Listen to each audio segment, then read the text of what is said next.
and then that way I can link it too, and Yeah, and I'll be able to link it to my Twitter too. Oh boy.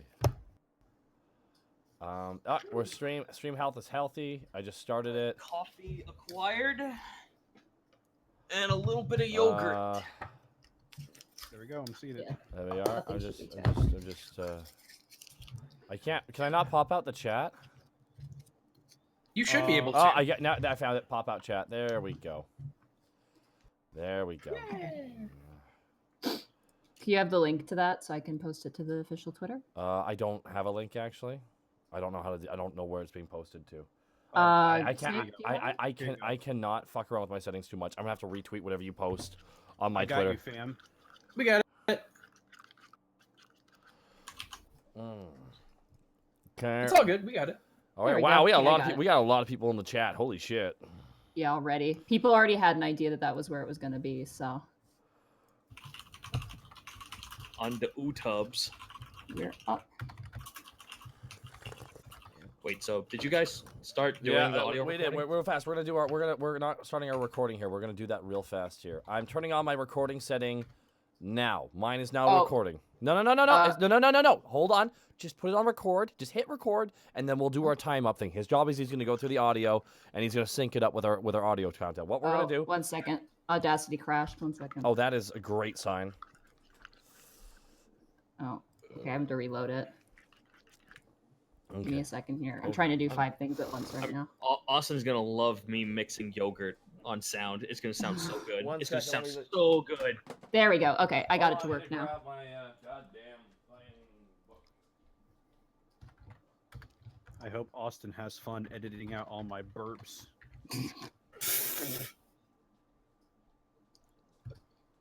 There you go, Austin. Plenty more where that came from. Oh, please no. Morty. All right, I tweeted it out, so. Hey, Austin. There you go. Oh God. We want him to like us. I know. Who's not? Who wouldn't like? Who wouldn't love that? I ask you. All right. All right, here we go. I'm back now. Has everyone turned on their audio? I am yes. currently recording, yeah. I am recording as well. I just want to confirm. See now, are you recording? Yep. Goomba, are you recording? I am recording. All right, we're gonna do a 1, 2, 3, 4, 5 countdown. I'm gonna start by saying 1, 2, 3. Nadine, after you hear me stop saying 3, you say 1, 2, 3. Okay. Snake, you're third. Okay. Goomba, you're fourth. Mm-hmm. Zito, you're last. I'm just going based on the order in the Discord server. Now You're doing it based by last name, you jerk, and you know it. No, actually, I'm not. It's actually that's the way the order is in Discord. It's okay. So Being a shit. Okay. We're gonna do this twice now. Okay. Mm-hmm. 1, 2, 3. 1, 2, 3. 1, 2, 3. 1, 2, 3. 1, 2, 3. There we go. Okay, this is fine. Now let's do it one more time. 1, 2, 3. 1, 2, 3. 1, 2, 3. 1, 2, 3. 1, 2, 3. We might, if we take a pause, we might resync in the middle of the thing, just to make sure that we're all on the same up and up. If your thing goes down, you're a war criminal. Good. There we go. 1, 2, 3. Jeez. Chat's getting in on the 1, 2, 3 too. Just so you know, this now, everyone, thank you so much for attending the Unexpectables tonight. I had to have a nap, otherwise this wasn't going to happen. This chat, I don't know if I like this YouTube chat. They're sassier than I was expecting. YouTube chat is much different from Twitter. This is not as wholesome. I don't know if I like the lack of wholesomeness. Are they bullying you? Oh, legit, Nadine, it is flying by so fast. Talking about 1, 2, 3. Fuck, let that chat go. I need to quickly say in this audio that up until right now, the audio maxed itself out, so I rebalanced it so everything is fine now. Yeah. Yeah. Austin, I love you. This is my first time ever recording for something like this, so I hope this is okay. Bazinga. Bazinga. It looks like it's okay. Bazinga. Okay. So, yeah. Oh dear. But I'm ready to go. If everybody else is let's ready just to go. take a moment. Did you tweet it out on the Unexpectables Twitter? Yes, I did. Yes, I did. You did. Okay, let's just. What the fuck is a Twitter? I'm just gonna like. It's a bird. I played Bazinga about 10 times in a row just to make sure that all the non-fans left. Like, because if you're a real fan, you'll be able to survive 10 Bazingas. Are the new viewers gone yet? I sentence you to 10 Bazingas. No, Yamara! I didn't think about that. All right, real fast. Let me go to the Unexpectables Twitter. All right. I'm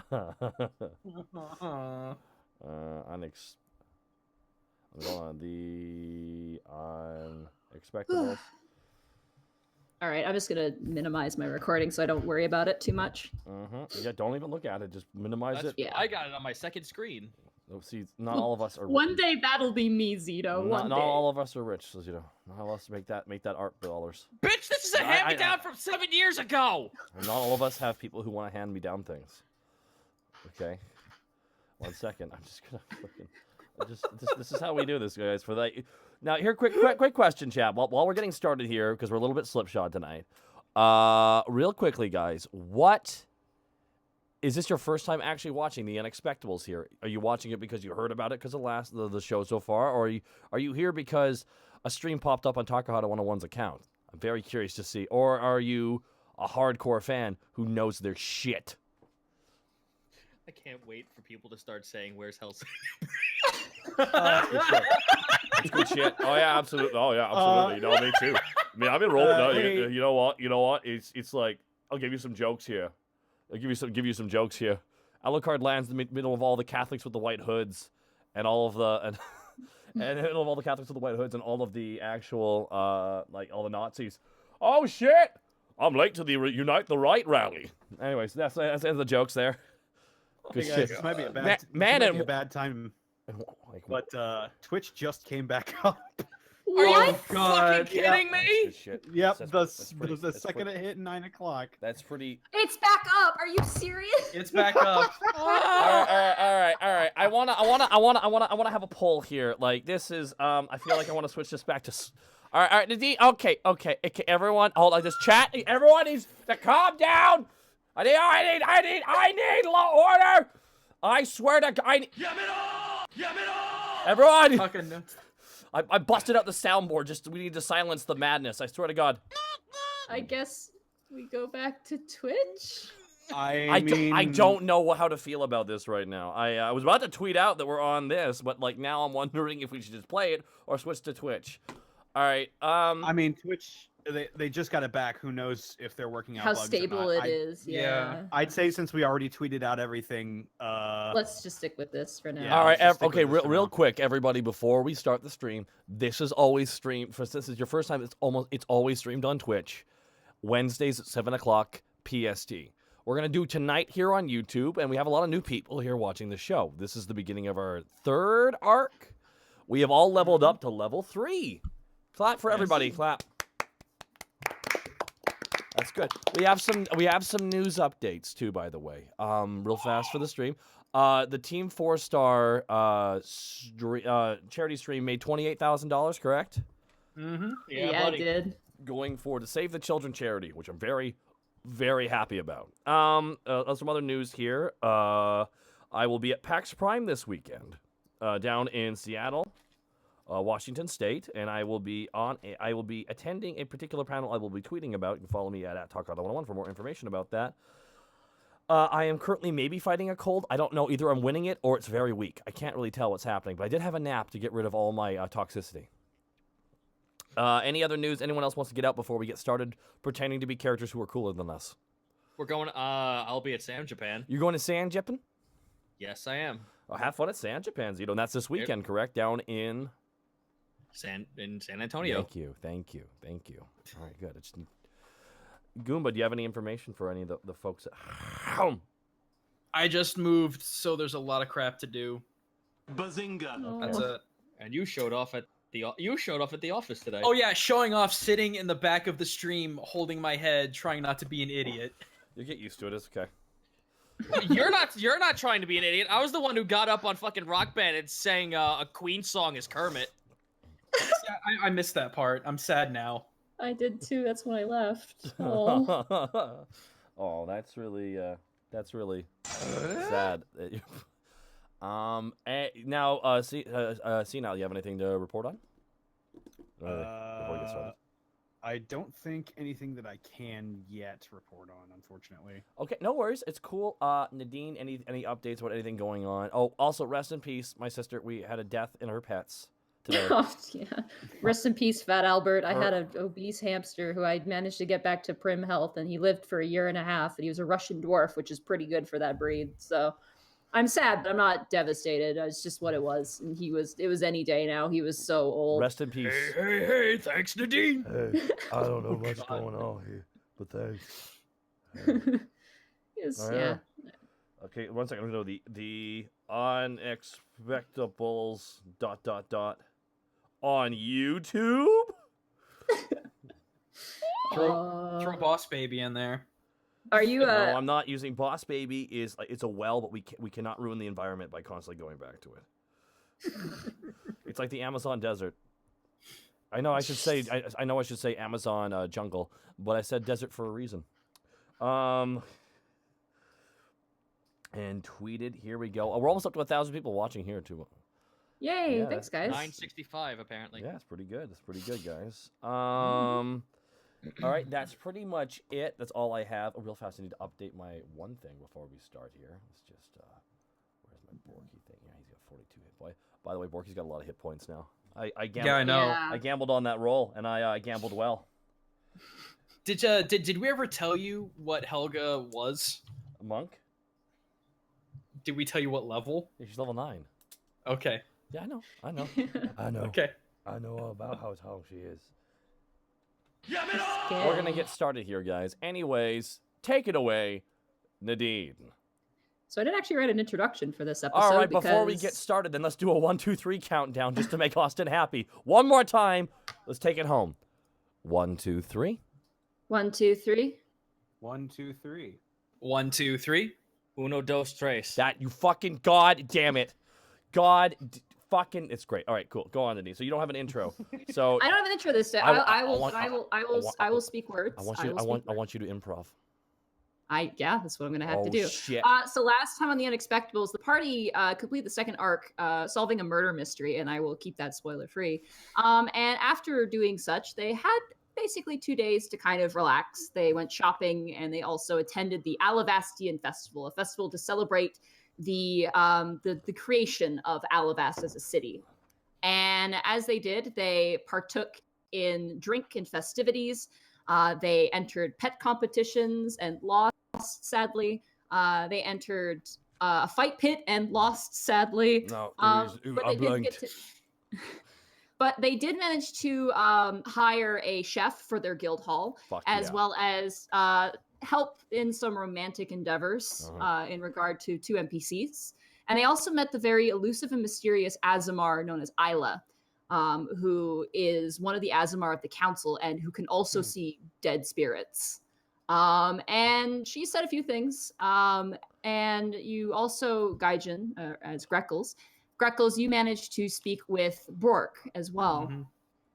And just for preface, we have Takahata 101 as Borky the Orc Barbarian. Yeah. We have Gaijin Goomba as Greckles the Kenku Rogue. Yeah. And we have Senile Snake as Panic Grimtongue the Tiefling Bard. Snake. And Chris Zito as Task the Kobold Ranger. Goddamn. And so the following morning after the festival, you guys take the day off again. Some of you have very heavy hangovers. Panic, you spend a good day on the floor. The tavern is still closed. Helga hasn't come back yet.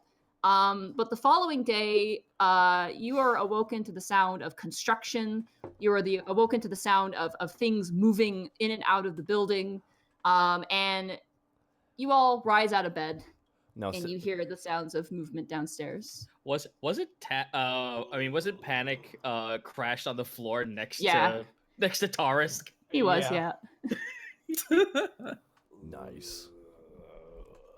Are you going to wake up? And you feel someone actually nudge you in the ribs, Panic. Not the ribs. Where am I? In your tavern, I hope. Panic wakes up and looks around. You look up and you see a female dwarf, probably about, like mid-20s age, and she's kind of looking down at you, very unimpressed. She has tools on her side and a big belt, and her hair is tied up in a long braid. Can I help you?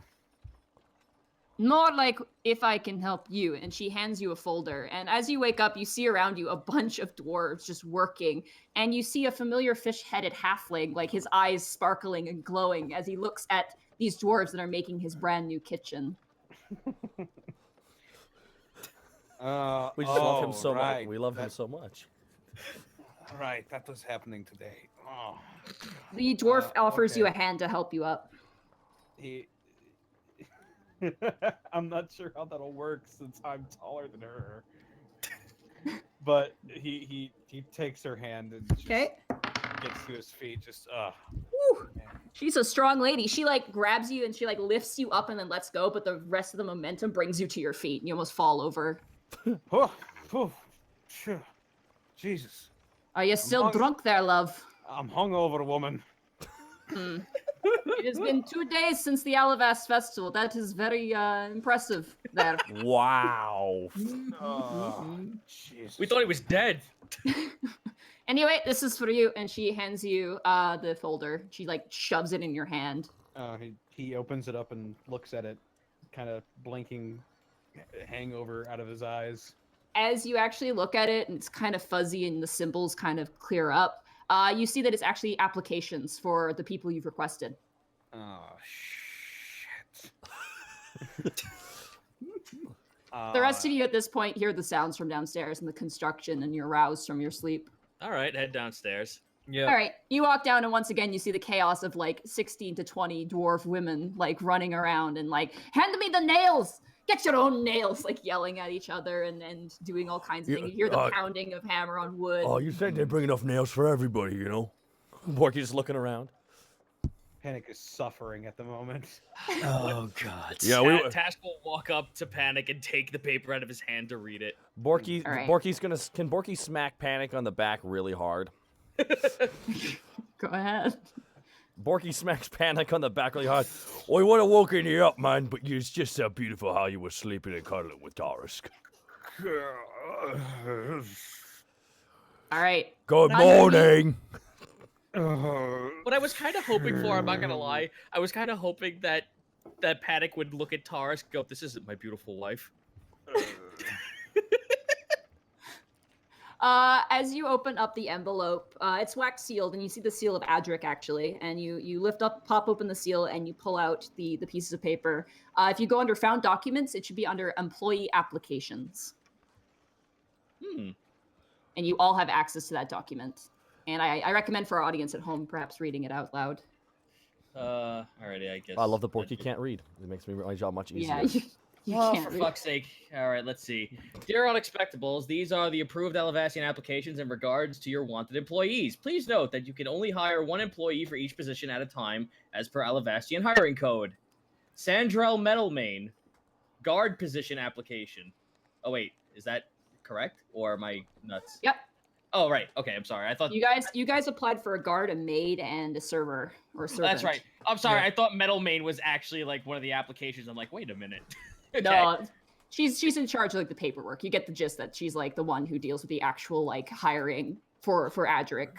All right. Guard post applications. Aligrus Ivy, male, dragonborn green, fighter, weapon of choice, longsword and shield. Aligrus Ivy is an ex-mercenary who used to escort caravans into uncharted regions of southern Alivast. He is self-trained with a sword and shield and has expertise fighting marauders, bandits, and thieves. After the spark of the Fire Giant War, Aligrus is looking for a job to tend to until things blow over. You know what I'm thinking about that guy right there? Tice. Well, there's more. Well, I want to give my opinions on everybody, though. Why is he not down in the south doing that job anymore? What? Was he bad at it? Is he too scared? Is that the You kind know of what? person You know what, Borky? That's kind of legit. Maybe he got into trouble. That's why this is temporary. Oh my god, I can't believe you're still up. You're so drunk, man. I'm. By the way, I getting want you to know something before we proceed any forward, Task. Okay. Panic. What? Oh, I forgot what? to do something this morning, and I Oh, want you to know God. it's time to get okay. Panic's It's leaving. time to get Borky! Ah! Okay. What does Panic do? Panic left in the middle of that. You guys watch as Panic puts both hands over his ears and just strides back into the courtyard beyond the tavern. And Ty Borpington turn and watches you go with a fishy little eye. But he seems to be occupied right now with the dwarves who are asking him, like, where do you want this? Where do you want that? All right, I'm gonna continue anyway. Vel Rockfist, gender female, Goliath, barbarian, with a choice of weapon as a warhammer. Vel Rockfist is a Goliath barbarian from the Grathalidin? Am I saying that right? Brethalden mountain ranges of Zargan. Mhm. She is a formidable warrior and a champion of many small-scale fight rings. Ooh, I like her already. That's pretty good. You guys fought her. That name rings a bell. That's who you fought. Shit! Alright, so put her on a maybe list. Maybe she could get her ass kicked. Well, it's kind of, don't you think it's a little weird that she's signing up for something? Do the employees know that who they're signing up for? Because then that kind of means that the person who we beat the shit out of is going to be working in our bar. Don't you think she might be holding a grudge in some way? I mean, I beat the shit out of Greckles when I grabbed his nipple and he's still here. Fair enough. Yes, Jess, pulling a single feather totally counts as kicking my ass, Borky. Absolutely. Borky leans into Greckles' ear. I know, but everyone's got two. And Borky leans back. Auradon Goldshoulder, male dwarf, a mountain dwarf, class fighter, weapon of choice, 2 hand axes. Auradon is a dwarf hailing from the depths of the Underearth, a large dwarven capital city deep in the... Oh god, I'm sorry, Nadine? Nathali's Peak. Nathali's Peak. Auradon used to be a forge master in the heart of the capital until he traded his craftsman's life for a warrior life under the order of the Grouthmuth brothers. Now retired from the order, Auradon is looking for a new job near his family in Alivast. How deep was he? In the Underearth, or whatever. He was in the heart of the city, so I'm guessing it's pretty damn deep. Well, let's move on with what we have, because we actually have a couple of we have the maid application, which is only 1, and the servant application, which is 2. All right, let's do the maid. All right, maid. Meryl Quelton, a female human, class none, weapon of choice none. Bio, Meryl is a 16-year-old girl from Alivast looking for a job so she can afford to pay for her classes where she can learn to read and write. Her father is a chainsmith and her mother is a farm worker on the outskirts of the city walls. She has experience in helping her family but wants to contribute more. I mean, it's the only application we have, so I mean, we obviously should take it. So, all right. My only fear is, do you think she's too young to be in a situation with a bunch of, drunken idiots? Well, remember, we do have Helga. We do. Oh, yeah, don't forget, we also have the ghost owlbear. And we do have whoever's going to be on guard anyway as well. That's exactly, yeah. All right, let's see. We got 2 more for the servant here. Okay. Gregory Prutt, male, human. Gregory Prutt is a 55-year-old human man with a gorgeous mustache. Why is this written on here? It has a gorgeous mustache, a fine bowler hat, and a decent petticoat. Not much else is known about this man, as he has no other employment information. He appears to be a new resident to Alivast. Okay, but does he have a cane? It's not there, Borky. Well, maybe we could talk to him about getting a cane. Anyway, we have the last one here. Scarbles the Mistress. What? Female. Hold on. Female goblin. Scarbles is a mistress of the goblin worker with a quick working feet and fast tongue. She has done serving work prior to other establishments, but left due to poor working conditions and discrimination. She's trying to beat her record of most ales served at one time that is currently capped at 16 served in one go. Oh, we gotta get her. Okay, now I feel like everyone applied for the wrong jobs. Could you imagine a nice man with a bowler hat being our guard? And could you imagine that giant Goliath serving drinks? Be way better. Borky, just stop. Oh. No, I don't want to though. Let's work on guard first. Also, hold on. Task will walk outside. Panic, get back inside. Panic walks back in, clutching a cup of coffee. All right, so From where? There's a coffee shop outside. It's fine though. No, Ty went out, waddled himself outside when no one was looking, and gave him a cup. Fair enough. Hot one today. Oh, there you are, sir. I hope you enjoy. It's French press. It is. Straight from the Altmer Kingdom. It's so nice. What's a French? Brewed in the mountains. Whatever. Yeah, Okay, so I will address the elephant in the elephant-like creature in the room. All right, I'll address the owlbear in the room. Do we want more girls around here? I'm just gonna throw it out there because Panic's here, and I got a nasty feeling that'll be a problem after what happened at the festival. That was the festival, though, Borky. Yeah, it was all. This is business. I know This that is was. work. Yeah, that was 2 days ago. So many things have changed. Like he slept all day. It makes no difference to me, really. well, I'm going to You switched to men. unfortunately, due to Look, the nature. Oh, I'm sorry. If they're hot, they're hot. It's just that. That's as simple as that. Okay. Let's work on the guard first. Okay. Unfortunately, I'm going to be that person, and considering the nature of the reason why I'm in Alivast in the first place, I don't think it's wise to take the Dragonborn. Also, considering he sounds like a giant coward. Possible. Yeah. We don't really know much about him, but all I know is like, well, I mean, I'll be honest here. It reminds me a little bit of Helga, and I just want you guys to know. I don't think she likes me. Honestly, Do we want the person who we beat and possibly has a grudge with us, or do we want the unknown and take the dwarf? Okay, I'm gonna be honest with you here. We beat her up, but then we did a handshake at the end. So like, I felt respect. You know, I don't think she's gonna mess with us. And honestly, I think Yes, Greckles. Borky actually has a good point. The thing is, we know how she fights. We've seen her fight, and if she does cross us, we know we can beat her. However, she is a Goliath, a barbarian, and we know that she can tango with the best of them. I was considering the new blood, but what do you think, Panic?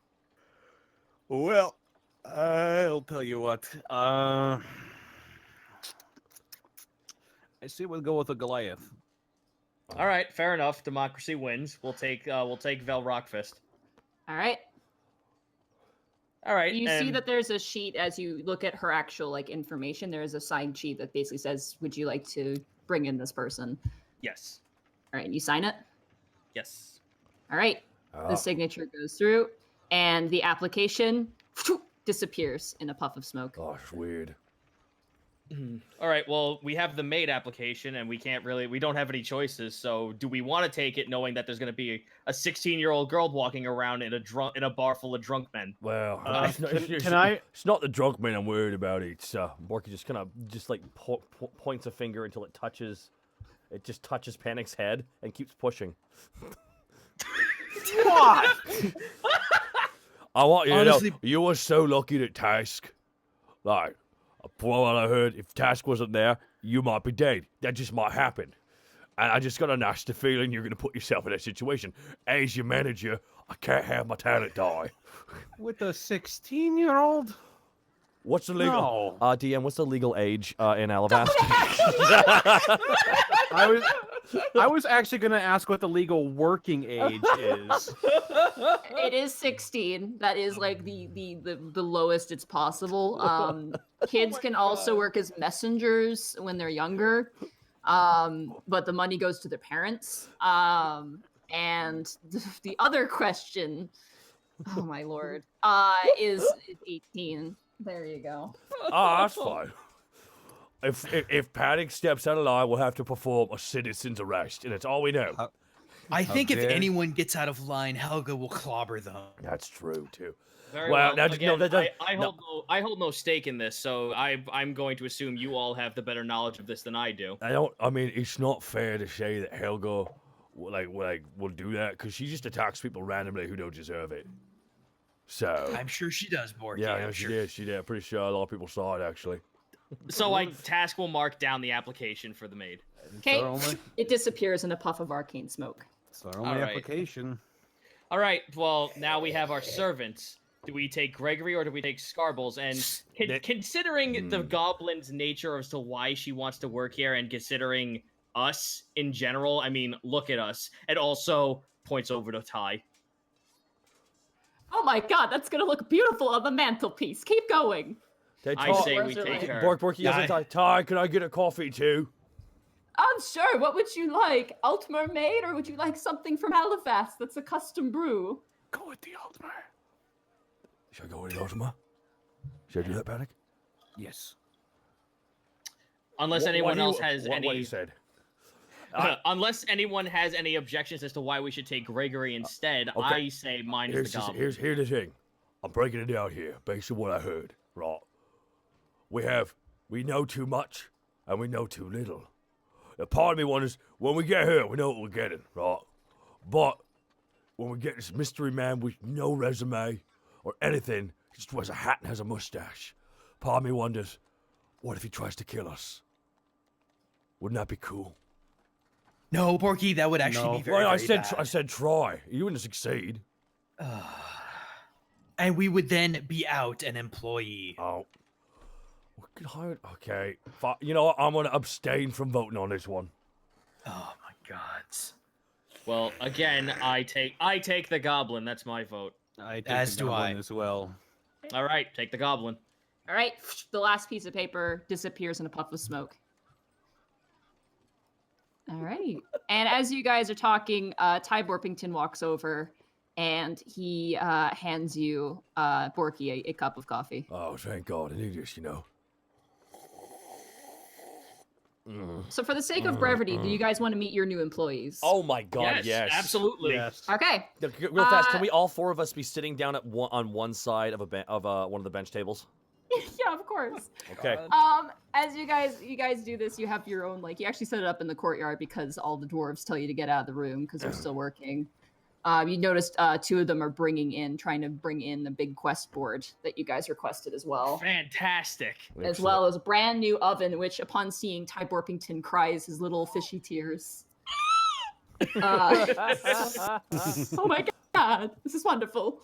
But you guys do set up. The first person who shows up is actually is Vel. Vel shows up first.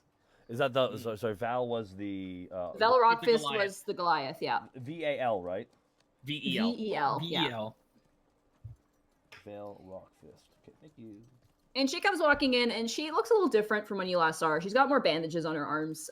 She looks like she actually probably entered another fight ring. She has her warhammer strapped to her back, and she's wearing a bit nicer clothes. Nothing as nice as what a barbarian can wear, but kind of on par to the formal attire that Borky had, like some really, really nice furs. Okay. And leather armor. And she looks around as she walks into the courtyard. She goes, "Oh, you're here. We are here. Yes. I was scared all the doors were you guys for a second. I got very confused." And she walks over and she looks at the tiny little chair across from you guys, and she kind of looks to you guys and looks back to the chair. Borky takes his toothpick out of his mouth. Please, have a sit, dear. Vel, thank you for applying for our application to this. I'm just going to get the elephant out of the room here. Do you still hold a grudge on us for the match in the sewers? She tilts her head and she looks down. She goes, "Nah, all Goliath are competitive to a certain extent. I'm not mad. I wouldn't mind a rematch." And she gives you all kind of a half smile, roll you're kind of insight. Rivals. Yep, right. Go ahead. Roll what? Sorry. Roll Insight. Insight. Okay, call out your rolls, guys. By the way, don't forget we gotta call out our rolls now. 22. And 20. Okay. So you guys get the sense she's being honest. This she's been in so many fight pits that she can't really hold a grudge at this point. She'd have too many people who would hate her. Well, I see that you're actually true to that. That's very nice to hear and very reassuring that you'll take the job seriously and not let competitiveness get in the way of your job. I see you've actually have an injury on your arm there. Do you feel that you coming into work a little bit beaten and bruised might be a common situation? Well, considering I lost my jobs at most of the fight pits, probably not. May I ask why you lost the job? I lost my fight with you, and at first, John, he is the human guy who hired us. Such a weird, normal name, John. I know, right? Human It's names. just- yeah. Human names are the weirdest names ever. Like, So weird. oh, my name's Who names Larry. their kid Steve? Larry. Yeah. Yeah, it's so weird. Anyway, sorry, getting Barry. distracted. Oh, don't even get me started on the name Barry. It's like a food, and also an animal. Like, What? That's crazy. anyway. Actually, I fought in a round after fighting you guys, and I lost again. I went up against, I don't know, some weird goblin. And she lifts up her arm. She goes, thing was like a Wolverine. It was scary. Anyway, after that fight, my boss wanted me to fight Tiengo. You saw him, the big Tiefling guy. Oh yeah. Oh lord. He only does death matches, and I'm strong, but I'm not stupid to a point. So I decided to jump out of there. I refused to do it, and I got fired. So now I'm just looking for maybe some more simple work, take it a bit easy. All right. Not that I would slack off, but, fighting pits are a lot more intensive. Yeah. Aye. No, that's fair. Gentlemen, I don't believe I have any more questions. Do you have something? Yes, I do, actually. Borky shuffles some papers. You don't have any papers The there. Borky has papers, but there's just nothing Plates. on them. No, he's shuffling plates like paper. Okay, like that. What would you say your greatest weakness is? She just, goes into deep contemplative thought. Well, if I have to throw someone out of here, I won't be polite about it. And that is exactly her job. That's good. So that's very fine. No, that's it. That's it. Yeah. All right, well, I'll have a room here, as is with the hiring code of Alivast, so there we go. Is that all you need? Aye, well, welcome aboard then, I would say. She extends a hand to you guys. All right, Task will take it. It just dwarfs inside. You're just like, basically your entire forearm is just being shook up and down at this point. So I'd like to believe you hear like a fucking rubber ducky squeak. When she grabs the arm. She shakes all your hands with a very firm grip, but not enough to hurt you. Not like a Can threat. Borky grip her super hard? Like, just they have that, like. Roll a strength check. Oh, no. This ought to be fun. Don't fail. Don't fail. Don't fail. Don't fail.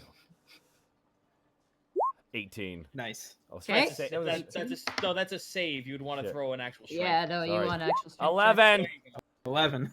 Let me grab her sheet, because she has it. Not bad. I feel like she would just give you a major tug and you wouldn't expect it beyond that. It's good. Oh, I need needed later. She's under needed later. You had an 11? Yeah. Mm-hmm. Okay. She got a 13 with her modifier. Okay. It's a bit firmer. Between the two of you, she's the one pinching the fingers a bit. Mm. And she gives you that ha ha ha sort of smile like Yeah. that. Yeah. Yeah. And then she lets go Okay. and she makes her way out. And as she leaves, a dwarf woman pops at her head. And this dwarf woman's a bit younger. She goes, "Want me to make a room for that?" Oh, my Yes. goodness. What about, all right, ladies, we're going to have to extend it out a few more feet. We're going to need a bit more space. And they just kind of go back to making it a room. Do we hear a collective? Ah! Yeah, basically. You hear some colorful language. Ah, fuck!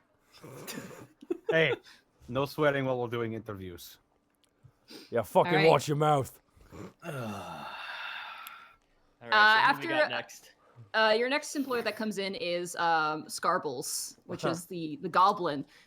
She is wearing a set of, she's greener than a forest. She's wearing a set of kind of scuffed up pants. She's got a kind of a half apron on, like Tom Nook style.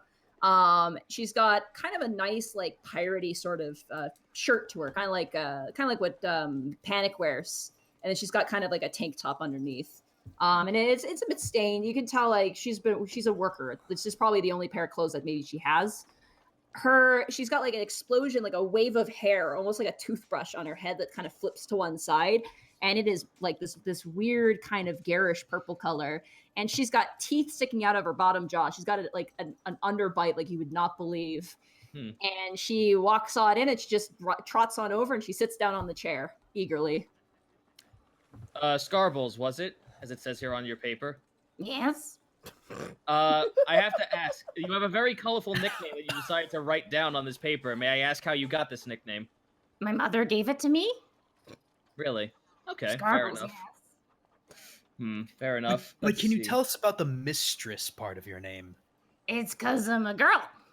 It's well said. Ah, Oh, That's good enough a reason as any. that adds up. That adds up. The humans gave it to me. It does say here that you have worked in prior establishments and you left due to discrimination, it says here. Could you elaborate? It might be painful, but could you please elaborate on that a little bit for us? I got hit a lot and stepped on. Oh, jeez. Is it because you're a goblin or because you're small? I'm asking it. He gets it. She points to Borky and goes, He gets it so much. It's actually, it's just. It's hard being green, It's isn't not it? easy being green. No, it's not. It's not. My past establishments I worked at were the Golden Hammer and the Romantian. The what? The what? The what? The Romantian. I want to go to the Romantian. No, you fucking you sit down, sir. What? It sounds fun. It sounds sexy. When you say panic, wait, say Romantian. Romantian. Oh my god, I want to go there so bad. Me too. It also says here you have a little bit of a competitive spirit, saying here that you want to beat your record of most served ale, currently 16 on one person. Yeah. I don't. Task looks over at Borky and then smirks a bit. I have a feeling that you'll find a lot of competition in that. I like to believe that here in the Sweet Dragon, we like to have dumb little contests like that and find some pride in our joy of consumption of ale. Yes. Agreed. 16 I offered for a drinking game at the Romantian. Almost got to 18. My god. What They happened? were out of mugs. Oh. Nice. It's a real shame. Seeing us, all things considered, based on your previous work, how do you feel about the situation of working for folks who are multi-ethnic like us? I thought if anyone would like me, it'd be you guys. Well, you were not wrong. I sincerely believe that you have a place here. What about you, gentlemen? I agreed to have her in right from the get-go, so I still stand by that. I like the giant bird. He's not that big. He's big to me. she starts laughing. You see these razor-pointed teeth just like cackling as the jaw like swings up and down. That's cool, though. That's cool. I think on top of being a hard worker, it really adds to our brand, don't you think? We gotta work our way on the Sweet Dragon brand. Is a growing brand. All right, well, you have me. Aye, we Absolutely. will. Yeah, I think we're all agreed here. Excellent. I'll have a room here, so I'll always be ready to serve. That's good. Fantastic. Yo, by the way, real quick, before you go in there, a chef is a fisherman. Don't eat him. I don't care. I don't care how delicious he looks and how sexy his body is. No eating. Fair Borky- enough. I'll follow these rules.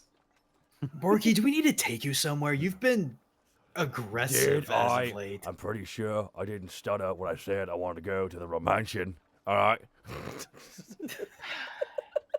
Miss Scarbles, yes. Do you mind if we call you by a first name basis? You could just call me Scarbles. Scarbles, would you mind sharing information of where this other location is to our friend here? The Romantian? Yeah. Yes. Well, it's like I don't really know how to describe the business. I mean, it's a little bit of an escort business, and a little bit of you take your sweet something and you go there and you have yourselves a good time. You know what I'm saying? So what you're saying is people protect cakes. That's what it sounds like to me. I don't. Is that an Yeah, no, innuendo? it's daddy, I no, don't no, that's- understand. Scarbles, just you gotta have just let it Patience. go. You gotta have patience with this man. And he's about as bright as a cloud is what I'm getting, yeah. I'm just imagining it probably smells really good because of all the baked goods, you know. Well, Thank it smells you, like incense and other things, but yeah. I mean, as far as an established goes, it's not that bad, but, Don't. Well, thank you, Scarbles, and I promise you this: we will not have that sort of conduct here on the premises, unless it's in the privacy of your own room. And lucrative. She Panic! snaps What? and points two fingers at you, like, hey. Hey, that sounds good. Alrighty, well, I'll leave you kids to it. And she jumps off of the chair, like literally jumps off of it, and she goes scuffling into the tavern. Panic, Borky. Seems nice. Yes, she seems nice. Panic, Borky. Are you trying to actively make our inn a brothel? Nice. What? Why would you think that? No, No, what? no, absolutely not. First of all, Not at the moment. I swear. Task fucking head desks on the table. You hear a I'm just pointing out we've hired 2 girls in a row. You know, it's just if I take that Whoa. for what it is. Hang Next! That's it. That should be all the applicants. As you call out next, you see a little head peek out, and you see a woman dressed in very humble clothing, just a simple sort of brown dress with some nice little embellishments here and there. Looks hand sewn. And you see a girl walk in. Her head is basically almost completely shaved. She's not bald, but she's got like really trimmed back hair. There's only like a little bit near her ears, and she looks absolutely petrified. And she walks in and she stops and just waits and Have a seat. yes, and she goes over and she sits down. Meryl, yes? Yes. How do my name's you spell Meryl, by the way? Meryl. N-E-R-Y. That's not how I would have done it, so thank you for saying that. Thank you. All right. From what I understand from your bio, you're looking to assist your pay in order to help yourself learn how to read and write. That's very admirable. Thank you. My parents can't afford it, so I have to do it myself. You know, she's really nervous. Like, this is probably her first interview. You get the sense. Let me charisma check just to try and calm her down a little bit. Sure. Call it roll. What call it your roll? 7. You got a 7. You stare and you wink at her, and she just looks confused, like, Oh, sweetie, this is Greckles. Now, you don't know much about Greckles, but he likes to try and make girls feel relaxed. Sorry, I got my cell phone going off here. 1 second, let me turn that off here. I apologize for that. It's just fucking sorry. He's texting himself. I'm actually sorry. My phone went off. Can we have it in canon where it's just hallucinations of his imagination? Yes. It's Gripples. Gripples is going off. He's beeping. 1 second. Gripples is talking to me. What's that, Gripples? I'm not gonna kill her. Silly Gripples. Anyways, you were saying, dear? Okay, anyway. Yes. So, can you tell me, I actually would like to hear a little bit more about your family's perspective. I hear your father is a chainsmith and your mother is a farm worker. You are outside of the skirts of the city walls. How is life for them and yourself outside there? It's hard, but we make do. My mother's been on the farms for about a year now. She just works there, and we live all in the lower general district in a small abode. My father's a chainsmith. He works on siege engines for the army, and he works in this district actually, which is perfect. So I've been wanting to read for a while. My grandmother could, but my parents can't, so they can't teach me. And I'd really like to write someday. That's fair. I do have a question, though. You do realize that you're applying for essentially a bar and pretty much not a guild hall to say, but a place where a lot of interesting folks of various race and occupation may come to partake in drink, but also to find work in quests and whatnot for adventures. How do you feel about being in that sort of environment? Well, I'll mostly be cleaning during the day in the morning. And then based on the application requirements, all maid workers of Alivast are to leave at 7 p.m. And then after that, your businesses are your own to attend to. If there's anyone in there, I'd hopes that perhaps they're not going to be too enamored, if it were possible. But I don't mind. I'm willing to work in whatever condition I need to. What are your prospects for once your goals of being able to read and write are finished? What are your prospects going forward? I'd like to write novels, actually. But I don't know how to write, so that's obviously a step I must go through. Yeah. Well, you're taking a big leap in trying to find yourself work to make sure that can become a reality, which is a very big stepping stone in my opinion. My parents think the schooling's free, but I didn't have the heart to tell them that I would have to work for it, so... School's very expensive. It is. When I'm working here, my parents actually will think I'm attending school. Ooh. But I assure you, this won't be a problem. I have a quick question there, dear. Can I ask it? Sure. What is your greatest strength? I like to think I'm really smart. But I'm also, I can do a variety of work. If you need me to cook or clean, I could cook as well, and I can clean outside. I know how to plant flowers and things as well. If you wanted to perhaps embellish the courtyard, I notice you have, and she kind of looks around and points to some of the empty planters. She goes, I don't have to just sweep. I can do more if you'd like, and you'd be willing to allocate the money for it. I could buy flowers or plants or. The place does need a little sprucing up. And my mother knows all about plants, so then I would know what I'm doing. I feel that your greatest strength might be if you are willing to learn. You could be a sort of sponge to the environment and learn many all sorts of things. Oh, like information? Well, information, yes, but also you said that you could help with cooking. I'm sure our head chef would love to at least have some sort of assistant with that, or anyone else around this tavern, or maybe even us as well. You see her face go pale when you mention the chef, and she kind of looks at the ground like, and then she kind of shakes it off like, no, this is worth it, and then looks back up to you and she kind of nods. Now, I might not to frighten you, but again, our chef has a fish head, so as delicious as he looks, don't eat him. I don't I don't think I'd want to, but he seems rather friendly and nice despite the circumstances, so... Rolling insight. Yeah, go ahead. I'm sorry, but that kind of like little wince she gave off kind of like rubs me off as I think she might have a problem with that. Let's explore that. Let's see. Never mind. 7. Another 7. Well, she's not lying. You get the sense that, I mean, she's a young kid, and like Alivast is a pretty big place. Consider she's kind of like from. You don't really know where she's from.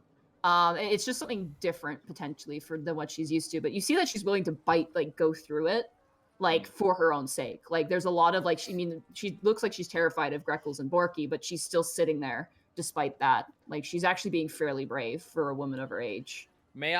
I'm sorry. I know this may sound personal, but I would like to ask this question. Yes. What between the combined efforts of both your mother and father, what do you feel is their annual income? Well, we make enough. I have lots of siblings too. We make enough to basically feed ourselves and pay for the home that we live in. It's very expensive living here. Beyond that, we have some money saved up for festival things like dinners, but would you like to at least grant me a number? In the back of your head, please grant me a number. All right, let me grant you a number real quick as I go through the book. I can't change so fast. Sorry, give me a second here. No worries. I should have tapped this out.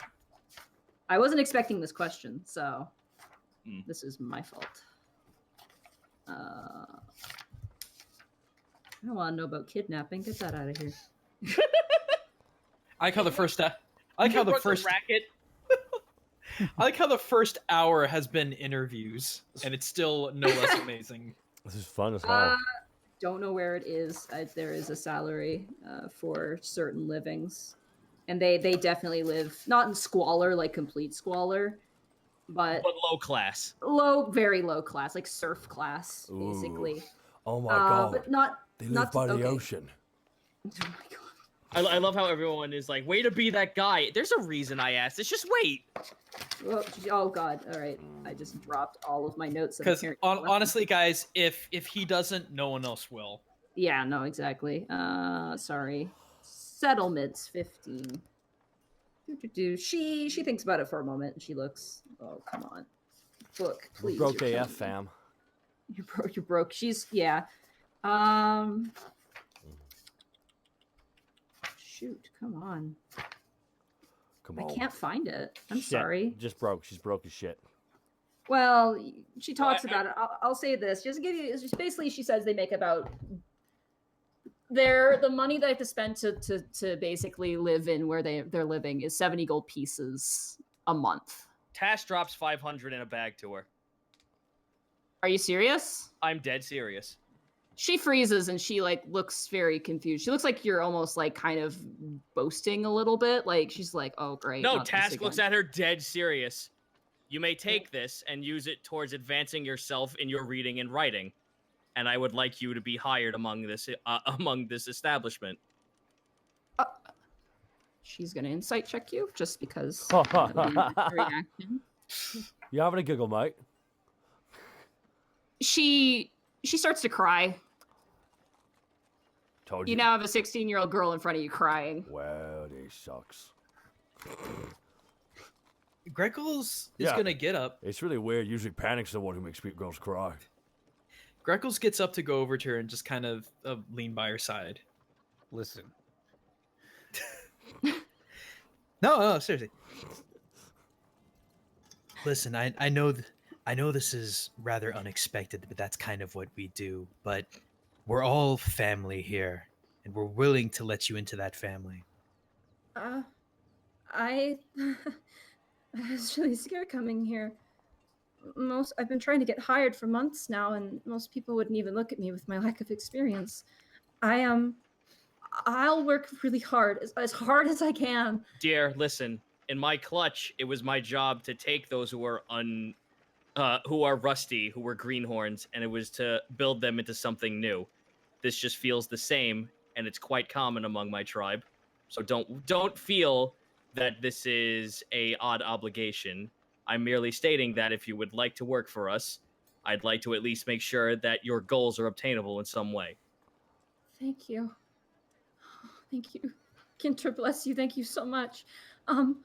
Though I am scared, can I only take 30 gold pieces just for now? I don't want to walk around the lower districts with so much money on myself. That's actually not a bad idea. This bag will be held in this establishment for your use as you see fit.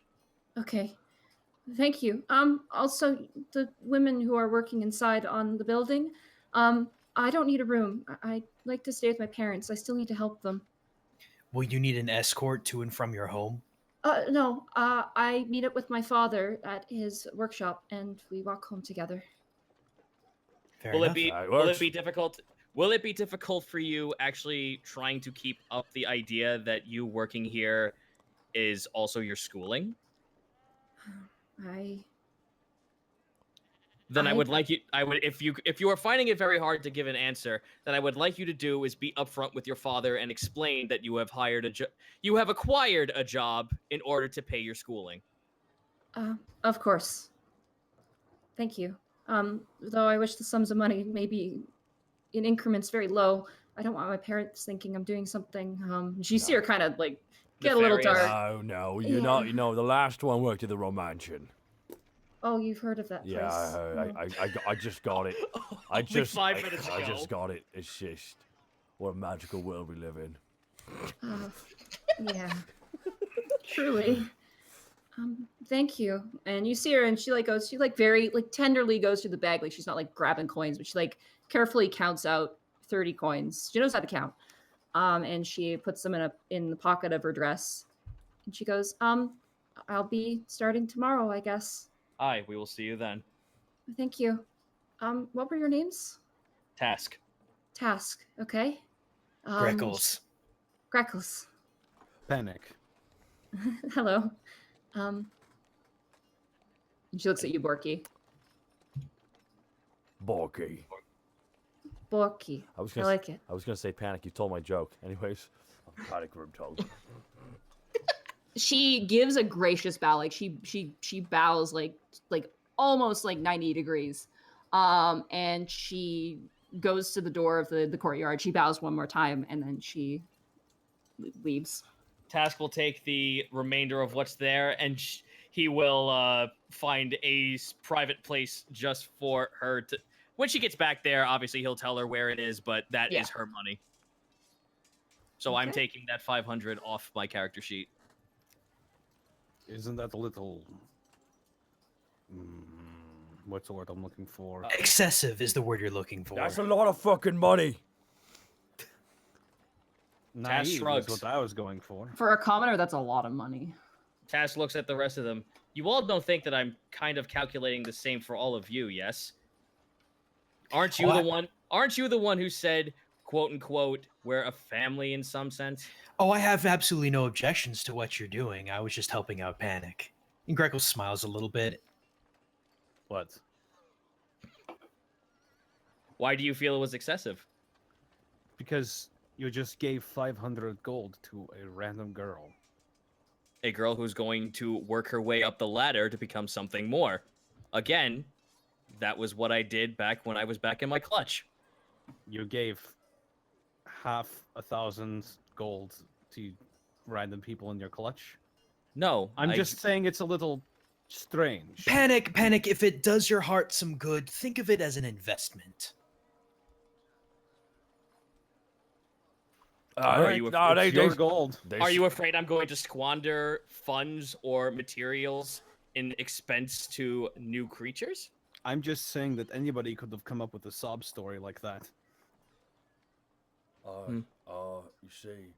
Well, A here's the best part. A long time ago, I was but a wee lad and it give me 500 gold. Like that? Like that? Yes, Borky, like that. Yeah. But... Well, here's the thing, Panic. If she was telling a sob story, I have no problems kicking her out, and I have no problems of getting the money back. That's our task. As you guys talk, the door opens up, and you see Ty walking out with two trays in his hand. Hello? What's going on? I'm Mr. Beppington.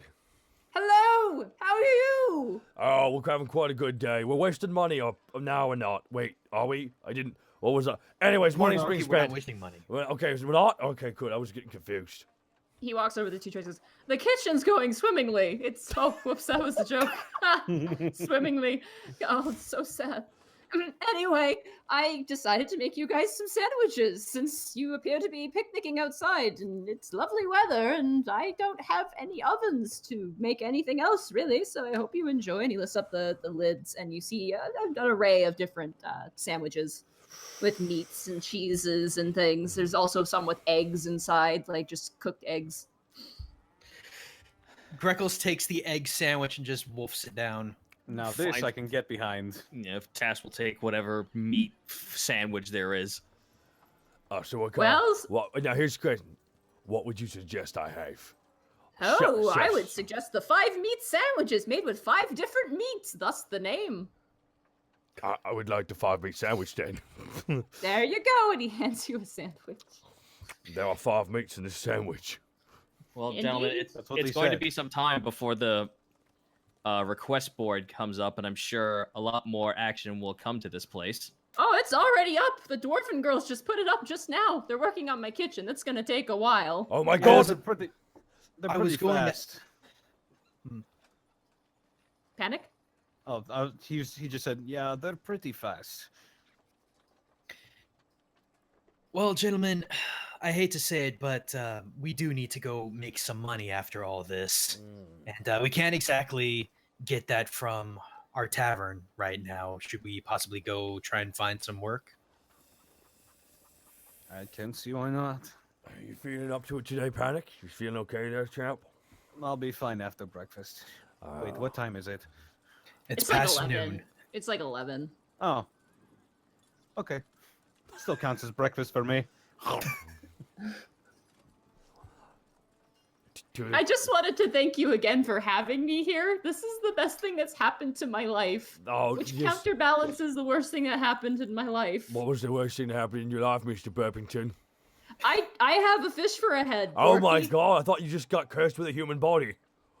That is a lovely way to think about it. Thank you. Glass half full, half empty. Someone stole my glass. I'll kill the man who stole your glass. Gotta look at life a different way, right? Wait, what was that about killing someone? Nah, this is fine. Only if they get in my way. Oh, okay. Yeah. Anyway, by tomorrow I should be able to serve food in your tavern. Also, a large orc woman came in, and she was asking where you guys were, but she was asking about someone named Solly. Greckles immediately gets up, leaves, and heads to go find Helga. Borky, I'm sorry, was her name Helga? I don't know. Borky just runs and jumps over a hedge, out of sight. Can Borky run You guys an? watch this Borky just you jump into a barrel. There's no bushes. There's no foliage in your courtyard, so you just jump. Can Borky Can Borky be like feeling around the barrel for the lid? You do find the lid, yes. Put the lid on for him. Hey, one of the dwarf girls out there, dear, can you be a sweetheart and hand me some nails and a hammer? Don't do it. I'm just gonna. Did you just call me a sweetheart? I did. I'm trying to get. I'm trying to get in with the vernacular of the humans in this area. I'm not a human. I'm a dwarf. You're calling me a human now. No, I am not insinuating you are a human now. She hands you a hammer and nails, but her eyes are narrowed. Task will narrow back and take him, and start banging away on the lid. All right, Borky, as don't worry about it. And you'll hear him knock on the barrel. Don't worry, Borky, you're safe now. My God, I'm in here. I'm not in here out of fear. It's a personal challenge. Greckles, as you enter the tavern, you see Helga currently actually restocking the booze. Helga, I need to talk to you for a second. Oh, hello, Birdman. Bird person. Helga, I need to tell you, Sully's actually gone. She took a job out. I don't know when she's gonna be back. Helga looks at you and her expression doesn't change. She goes, So? I just figured you might want to know. I know you're protective of her. She's a nice girl, but girl need time to go out and explore the world herself. I agree, but if she ever comes back, I just help me keep an eye on her if you would. Helga is not babysitter, but Helga will try and help friend. That's all I could ask. In the meantime, Helga would like new person to serve drink. Is she not? Is Garbles not there? Scarbles? No, they left. Yeah. Like, Helga just got back. You can tell that she's actually just got there because she's unloading stuff. Oh, she doesn't know about the hiring yet then, does she? Yeah, we should inform her about who's in here. Greckles, enjoy telling her about the people we've hired. Well, we've actually hired a couple of people to take care of that. Oh, good. I guess that's it.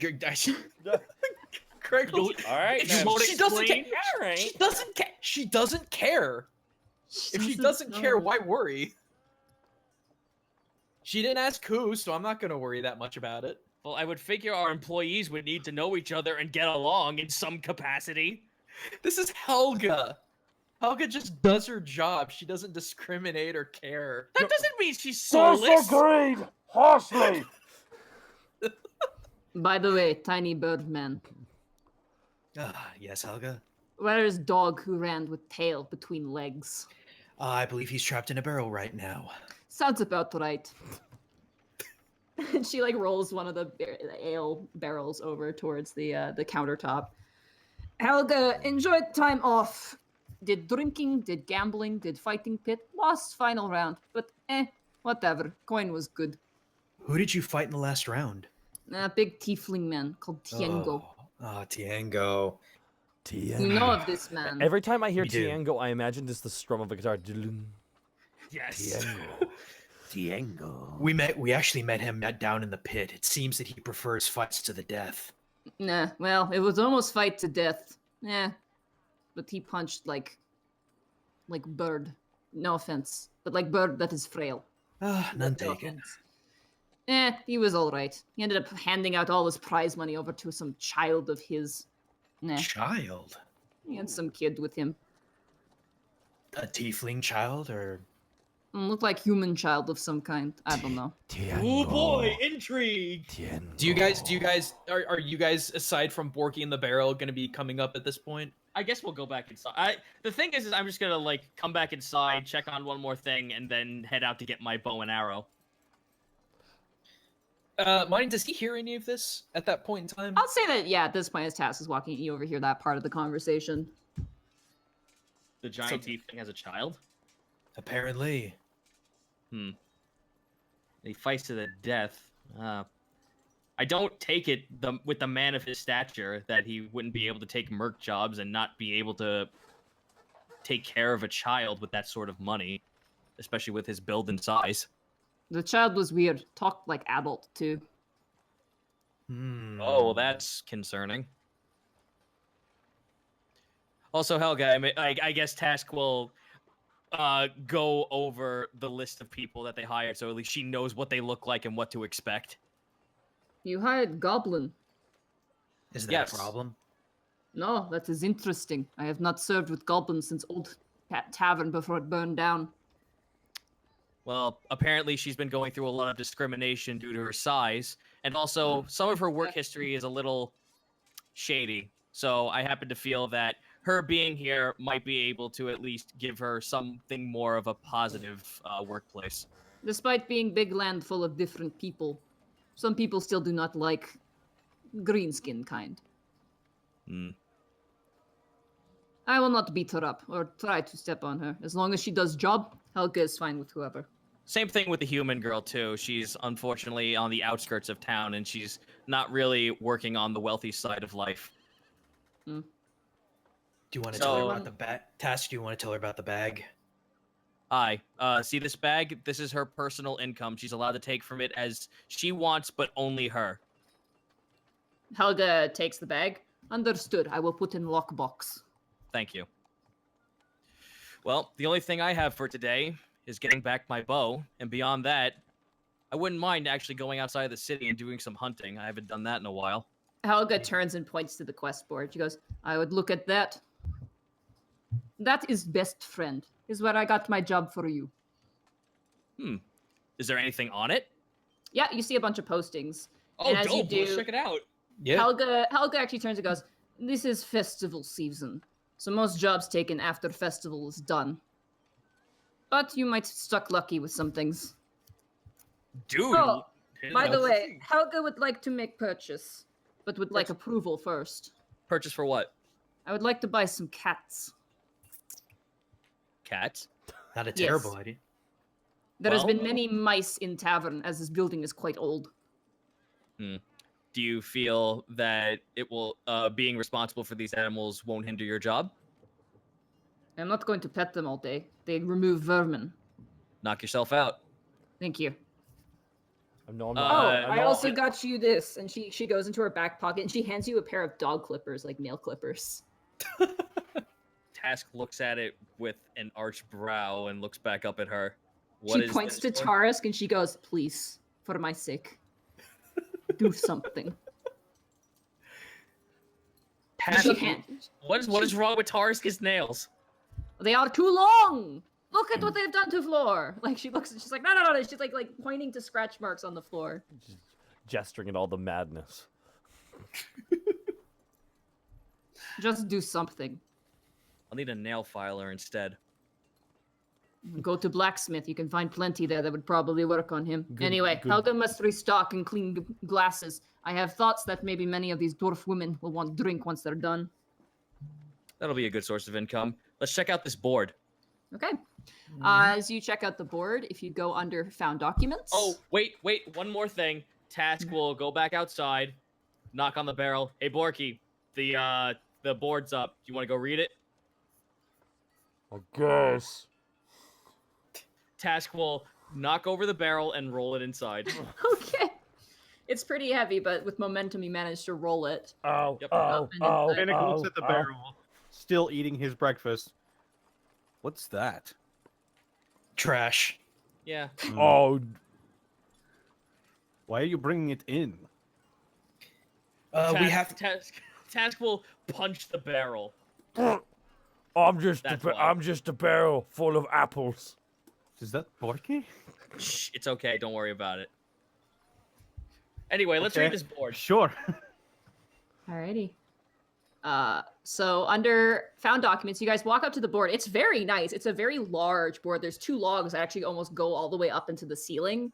There's a large flat piece of wood and kind of like a bulletin board. There's a bunch of things posted in. You see odd jobs like, oh, catch the chickens and you'll get 5 gold pieces, or hey, like deliver this thing and you'll get 5 copper, like really simple jobs and like mundane ones. Then you find some quests. And so let's go under, if you guys go under found documents. Okay, quick question. Where are found documents actually on this? I've not actually. All the way up at the top. Oh, It should be the thank top you. of the Thank journal. you very much. By the way, Borky will be leaving the barrel eventually. I have a bit with it. in the future. No bits, remember. I know. D&D, there's no It's just bits. he's actually just. Yeah, right. You'll see. It's not a bit. It's just a payoff. All right. Let's see what we got.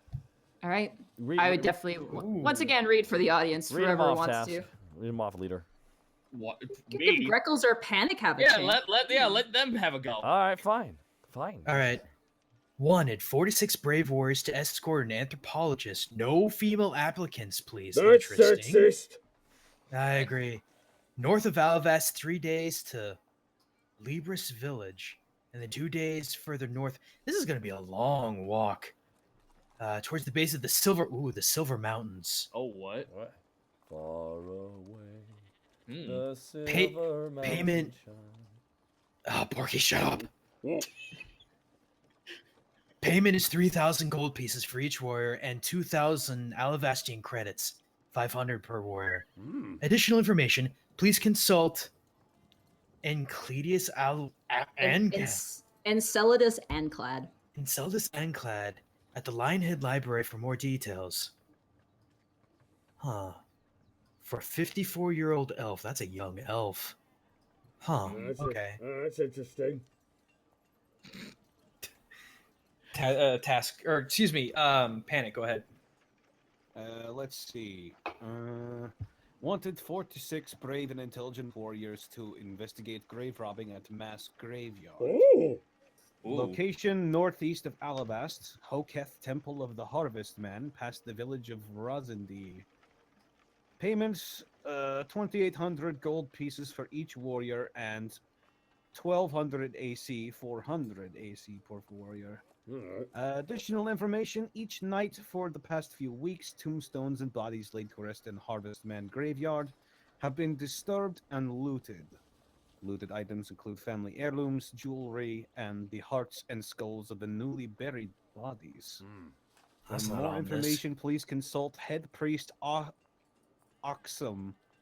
Oxum? Sure. Oakham. Oakham at the Hoketh Temple near Rosendie Village. Do you want me to take them?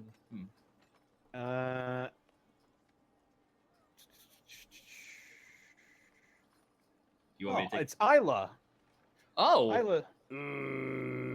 Isla's the one who sent this out. It would make sense that she would. And it's close. if we don't want to travel, that might be a good one. Let's see what this last one is here. Wanted 2 to 4 warriors to dispatch giant spider infestation in the deep woods of the nocturnal timberland. Oh, Location northwest of nocturnal timberland and deep wood settlement. Payment 2,500 gold pieces for each warrior and 2,600 AC, 650 per warrior. Additional requirements: check on the deep wood settlement and compile a count of occupants. Additional payment upon completion: 500 gold pieces per warrior, 100 AC per warrior. Additional information: reports from merchant caravans are telling us that a huge swarm of giant spiders has taken root in the nocturnal timberlands, cutting off roadways and important logging trade routes. We'd like some warriors to go and clear out the beasts so new timber can be brought to Alivast. Clearing the road of webs and killing up to 12 is required. Additionally, we haven't been able to communicate with the Deepwood settlement and would like to know how they are holding up and how decent their numbers are faring with high demand of timber on our siege weaponry against the fire giants, and whether we should send more workmen to the area. Poster details: named Gord Richvane, a dwarf, a dwarf of 54 years old, member of the crafting guild council in the timber division. Oh, Task. I got an idea. What? Spiders, venom, mandibles, eggs. There's plenty of monster parts to go around. That's the problem now. There's spiders, and spiders is scary. Oh, suck it up, Borky. Ah, fuck that shit. Fucking spiders are scary as hell. I'm weighing the options based on the money that we're having off, and I'm also wondering if it's not to our interest if we should get in with the higher class or even the leaders, the Asmar. As much as I do understand that, do you think now that we're a little bit more visible to the higher ups, do you think we should appease them more? Depends on how fast you think we need to move. The problem is that if we do one of these, will they still be here if we return? Can we ask that out of character? What do you mean, like still be here when you return? Well, if we do a quest and come back, will we have a new set of quests, or will these old ones still be there? You don't know. Depends on what the quest is. Okay. You do tell based on the dates. The one with the anthropologist has been there the longest. The one that is with the spiders is the most recent, and the other one with the graveyard is has been there for a while. Out of character, real fast, I do feel as if the anthropologist one will be sticking around a little bit. Looks like he's waiting to go, just waiting for someone to agree to go with him. The other ones seem like they're time sensitive. I don't know. Yeah, I'm at a coin flip between both Isla and Gord's quest. You know what? Okay, we could if we have to have a voting character, we can ask Helga to do the tiebreaker. Well, let's see what we want to do. I personally I do like the high priest one. I do like getting in with the higher commands of the city might be best, but having something that aids in the war effort might also be beneficial for us as well. Yeah. So we can either appease Bork or we can appease Isla. I mean, I want to get to know Bork a little bit better. Something's fishy about everything. We're gonna do. I mean, like if we're, do you guys thinking we want to do? Are we in character right now? Shit. Oh. Yes. Yeah, we're in character.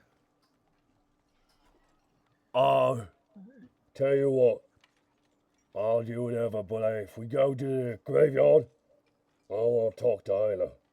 The spoopy, I see dead people girl. She just posted it. This was posted by the clergy. It wasn't posted by herself. Like this was probably sent into her from Oakham, and then she just posted it in Alivast. Yeah, but so I don't want to talk to her. That's the one thing to keep in mind.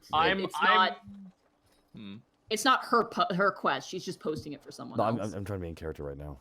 Yeah. I was just explaining it to everybody so they get a sense of what's like. All right, I'm gonna flip a coin real quick. Oh, is that we can have a vote? We can have a vote instead. Well, no, this is for me personally. Oh wow. Okay. Okay, yeah. If I was to pick a quest, I'd go with the one for Hoketh. The spiders one, it seems like we could get it done pretty quickly. If you feel like you want to do one that's closer to home, then I guess we can do the spider one. Also has a high payout for AC. Not the highest money, but not the highest money, but look at that AC. We can definitely get 2 things next time to upgrade our place. Mm-hmm. That's like the stage. All right. Task just kind of holds his face. He's like, I did say that I want to assist the soldiers in getting what they need. Fine, we'll do it for the stage. Yes. For the stage. I want the bathhouse for reasons. Task fucking sighs and takes the hammer and pulls off the nails of the barrel.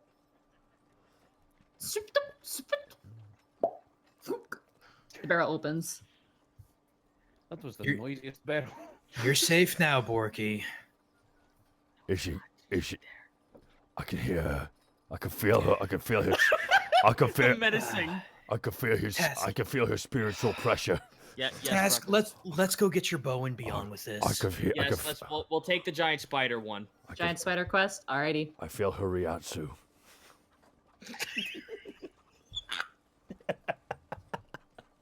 Oh, God's help us all. I'm gonna message you something real quick. Who was you?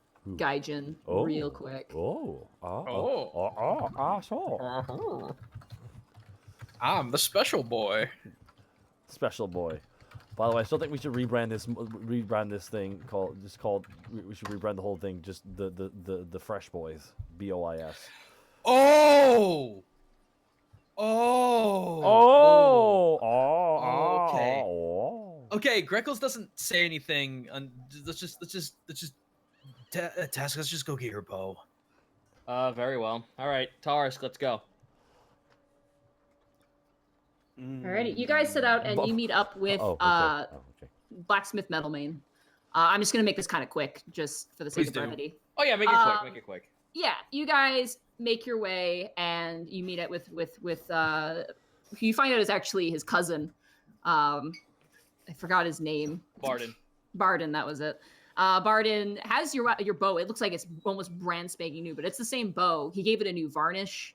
He made the blade a lot sharper.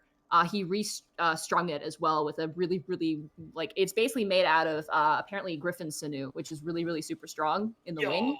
Dope. So it's completely revamped. He also made you a grip where you actually hold the bow, and he says you're less likely now to drop it if there were to be an accident. Ah, well, thank you. Real fast. What are you doing? Just 2 quick things real quick. Out of character, we have 1,400 viewers in here, guys. Seriously. Ooh, holy shit. That is a record. Hello, everybody. Real fast, I do need to go to the bathroom, get a glass of water. Could we just quickly take a 1-minute break real fast? You can go do that actually while we're doing this if you'd like. Oh, absolutely. That'd be great. And real fast. Yeah, you go do that and we'll do this with you guys. Unless you guys need to break as well, sorry. No, I'm fine. I need a fresh drink and a pee, but we can do this. Okay. He shows you the bow and he actually gives you 5 arrows, nice steel arrows. Ooh. As kind of a bonus to it as well. And the grip is actually he used moose leather from his homeland that he actually made this grip out of, and it feels like it fits perfectly. Like it's like you didn't shake his hand, but he knew how big your hand was. Task starts hoisting and pretending like he not using an arrow, but like testing it out as if he was about to fire an arrow. This is fine craftsmanship. Thank you. I also made the metal end a little bit lighter, so you won't have a problem there with swinging it around and aiming. Task does actually finds a location where he's not going to break anything and takes a swing at the air. It's so smooth. It doesn't feel as clunky. There's no dip. It actually feels light, almost like a scythe moving through grass. Task and you can tell that the edge is really sharp. Oh man. Yep. Well, Task has a very, very proud smile on his face. Turns to the guy, heels together, and salutes. Oh, I also made you this, and he hands you a sheath. It's actually like a leather covering that you can put on the blade, so that way, if you're walking in a populated area, it won't cut anyone by accident. Oh damn! I mean, cool. Oh man, I wanted to cut the people I don't like. It's everyone who tells me I'm tiny. Aw. Thank you. All right. Well, this was absolutely fine craftsmanship. Thank you. Yeah, not a problem. Metal Mean family's been here for years. I'm very proud of it. Well, need anything else? Let me know. I can do tune-ups. I can do polishings. I can repair any weapon that's been broken. I'm proud of my work. Hi. I think we'll have plenty of use for services going into the future for you. Oh, that's excellent. And he reaches out a hand, a grumpy hand, but he's got lots of dirt on it, but he's a working man, so. Yeah, but fuck it. That's fine. Take his hand and shake. He gives you he gives you a firm handshake. That squeaks. Panic, did you want to pick up your ring? Ah, yes, I did. Okay. Are you guys gonna go with Panic, or are you gonna... Okay, you two have gone together to get the weapon. Borky, Yeah. do you want to go with Panic to get the ring? Sure. I'm gonna go do that bathroom break while they do that. Yeah. I need my manager. Right back. Yeah, you get your manager to go with you. You guys make your way to the Lower Arcana District, to the Blue Dragon Emporium. And as you get there, Panic, you notice 3 Paladins of Avon waiting outside the door, currently mulling about and talking. Do they look like they're there for business, or are they just standing outside? They look like just regular guards who are just kind of mulling about like common people. Huh. Well, he's gonna go into the shop then. All right, as you approach the door, you hear ding as Doros exits, ducking under the frame. No. Do you continue going forward, or what do you do? Borky steps in front of Panic, hiding him right behind him. Roll a stealth check. With advantage. Stealth. Me? No, me. Yeah, you. Oh. You Panic. Here we go. I'll let you roll. Oh, 22. 22. As you see Doros' head look up to almost see you, Borky steps in front of you, and you immediately something out of a cartoon, you go into the exact same pose, right behind Borky. Hello there, Mr. the All Might pose with his arms. Hello there. Hi there, Mr. Doros. How's it going? Doros turns and looks. I do like the Scott Pilgrim. You just missed him and then like fly past him. Oh my god. Do you want to actually do that? You want to try that? That'd be great. Sure. All right, roll an acrobatics check. Oh my god. That's okay. I'm trained in acrobatics. You'll keep the same stealth roll. Come on. Just 17. All right, 17. Okay, Doros does not notice you as Borky, you're standing there. You hear a like a cat running and like the crackling and breaking of like crates and barrels. You almost fly right into a brick wall. Panic, but you manage to like stop yourself on some sacks of grain. Your butt's sticking out, but you're hidden enough in the alley where no one will see it. If anyone would see you, it would be fairly embarrassing. No, I was Doros... I was trying to jump into the shop. Oh, there's no way. There's like 5 people in front of the shop. You'd have to be invisible. Okay. But you do dive into the alley next to it as Borky stands there, hands on his waist. Do I remember if there's a different entrance? You remember Willow mentioning there's a back entrance, but it's an alarm. There's an alarm on it. Mr. Doros looks at you, Borky, and he's like kind of narrows one eye and raises the other, like, Crazy party the other night, right? You watch as Doros's eyes flick in the opposite direction. You see his face go a little bit flush. And he slowly nods. Yeah, it was crazy. The other paladins salute to Doros, and Doros kind of nudges his head like, let's go. And he kind of gives you one final look, Borky, and sets out with the 3 paladins in front of him. Leaving the entrance of the shop clear. Panic kind of scooches back out into towards the main entrance, just... Are they gone? You sidle past the window. Are they gone? Yeah. Oh. Took him a All second right, well, there. just gonna open the door and walk in. Ding, ding, ding. You walk in, and you Borky- see the Borky shop. follows. Borky, you go and you lean through the door. You see the shop is relatively unchanged. You do see that there's a vase on the countertop with a single flower in it. It's very cute. And you see Willow currently lifting up boxes and stacking shelves. She's lifting up one box one by one. You hear the rattling of bottles inside clanging up against each other. She stops and goes, oh, Mr. Panic and Mr. Borky, hello. Hey, it's my favorite mage in Alivast. Careful. I have your ring ready for you. It's here. Let me go grab it. And she moves to the back. And she comes out with a small wooden case, and she opens it up, and it looks like a little proposal, like in a little ring box. And she sets it on the table, and she opens it for you. Panic takes the ring and looks at it. Does it look any different? It has a red glow to it instead of a blue one. So we put a fireball spell in there. I should warn you, though. The ring is indiscriminate. My teacher wanted me to make sure that I told you. So if you were to cast fireball, it would actually absorb the spell. Oh. Like, so like it can cast fireball or like eats fireballs? It eats fireballs. Fireballs, Mr. Borky. Oh, okay. Well, glad we got that all cleared up. And Panic fits it on his ring finger. This is sure to come in handy. Thank you so much again for this. Not a problem. The last one saved our skin, like seriously. I'm glad. You live a much more dangerous life than I do, though she kind of looks a little traumatized. Past, while, considering the living statues, maybe not so much, but, you seek it out a bit more. It seems, anyway. Yeah, I suppose so. Dangerous men and all that. Speaking of which, I'm sorry about Mr. Doros's behavior. I had no idea what was going on, honestly. I'm really sorry. It's water under the bridge, honestly. Yeah. Okay, I don't want you two to dislike each other. That's the only thing. Borky makes a face, just like, don't know if that's not going to happen. Yeah, I don't have any problems with him, but he doesn't like me. Well, he is a Goliath. He's a very nice Goliath, but they are a little competitive, so it's hard to say honestly.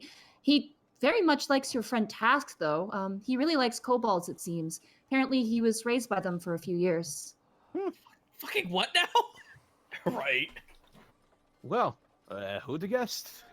Yeah, we talked about it actually last night at the festival. We watched the fireworks, and it was a nice time. Oh, that sounds nice.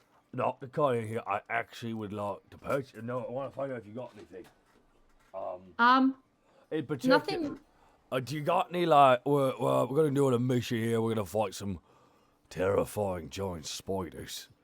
Oh, that sounds scary. It does a lot of sounds. Oh my god. Do you have like anti-spider potion? Anti-spider potion. I just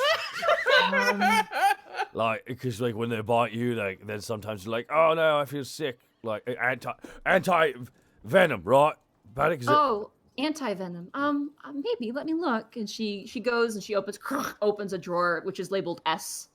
She starts here, ting, ting, ting, ting, ting, and she switches, like she goes through all the different potions. Eventually she pulls out 2 vials and she walks over.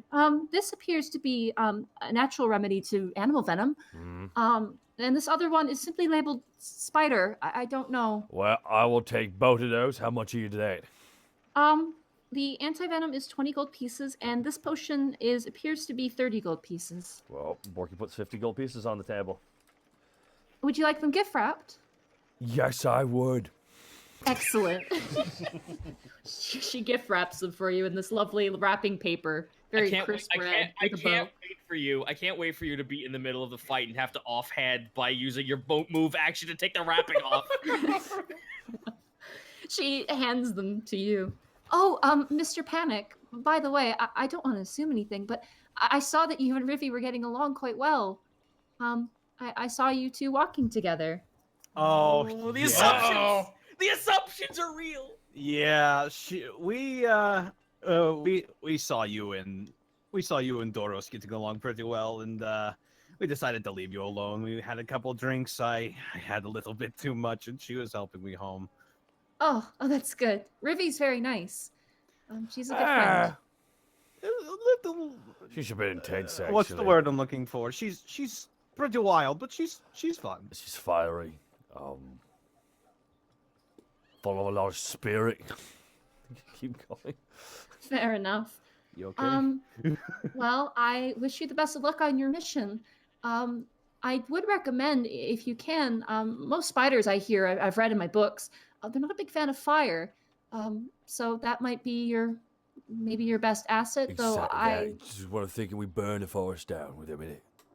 Oh, that would be bad, actually. No, we wouldn't. It would kill the spiders.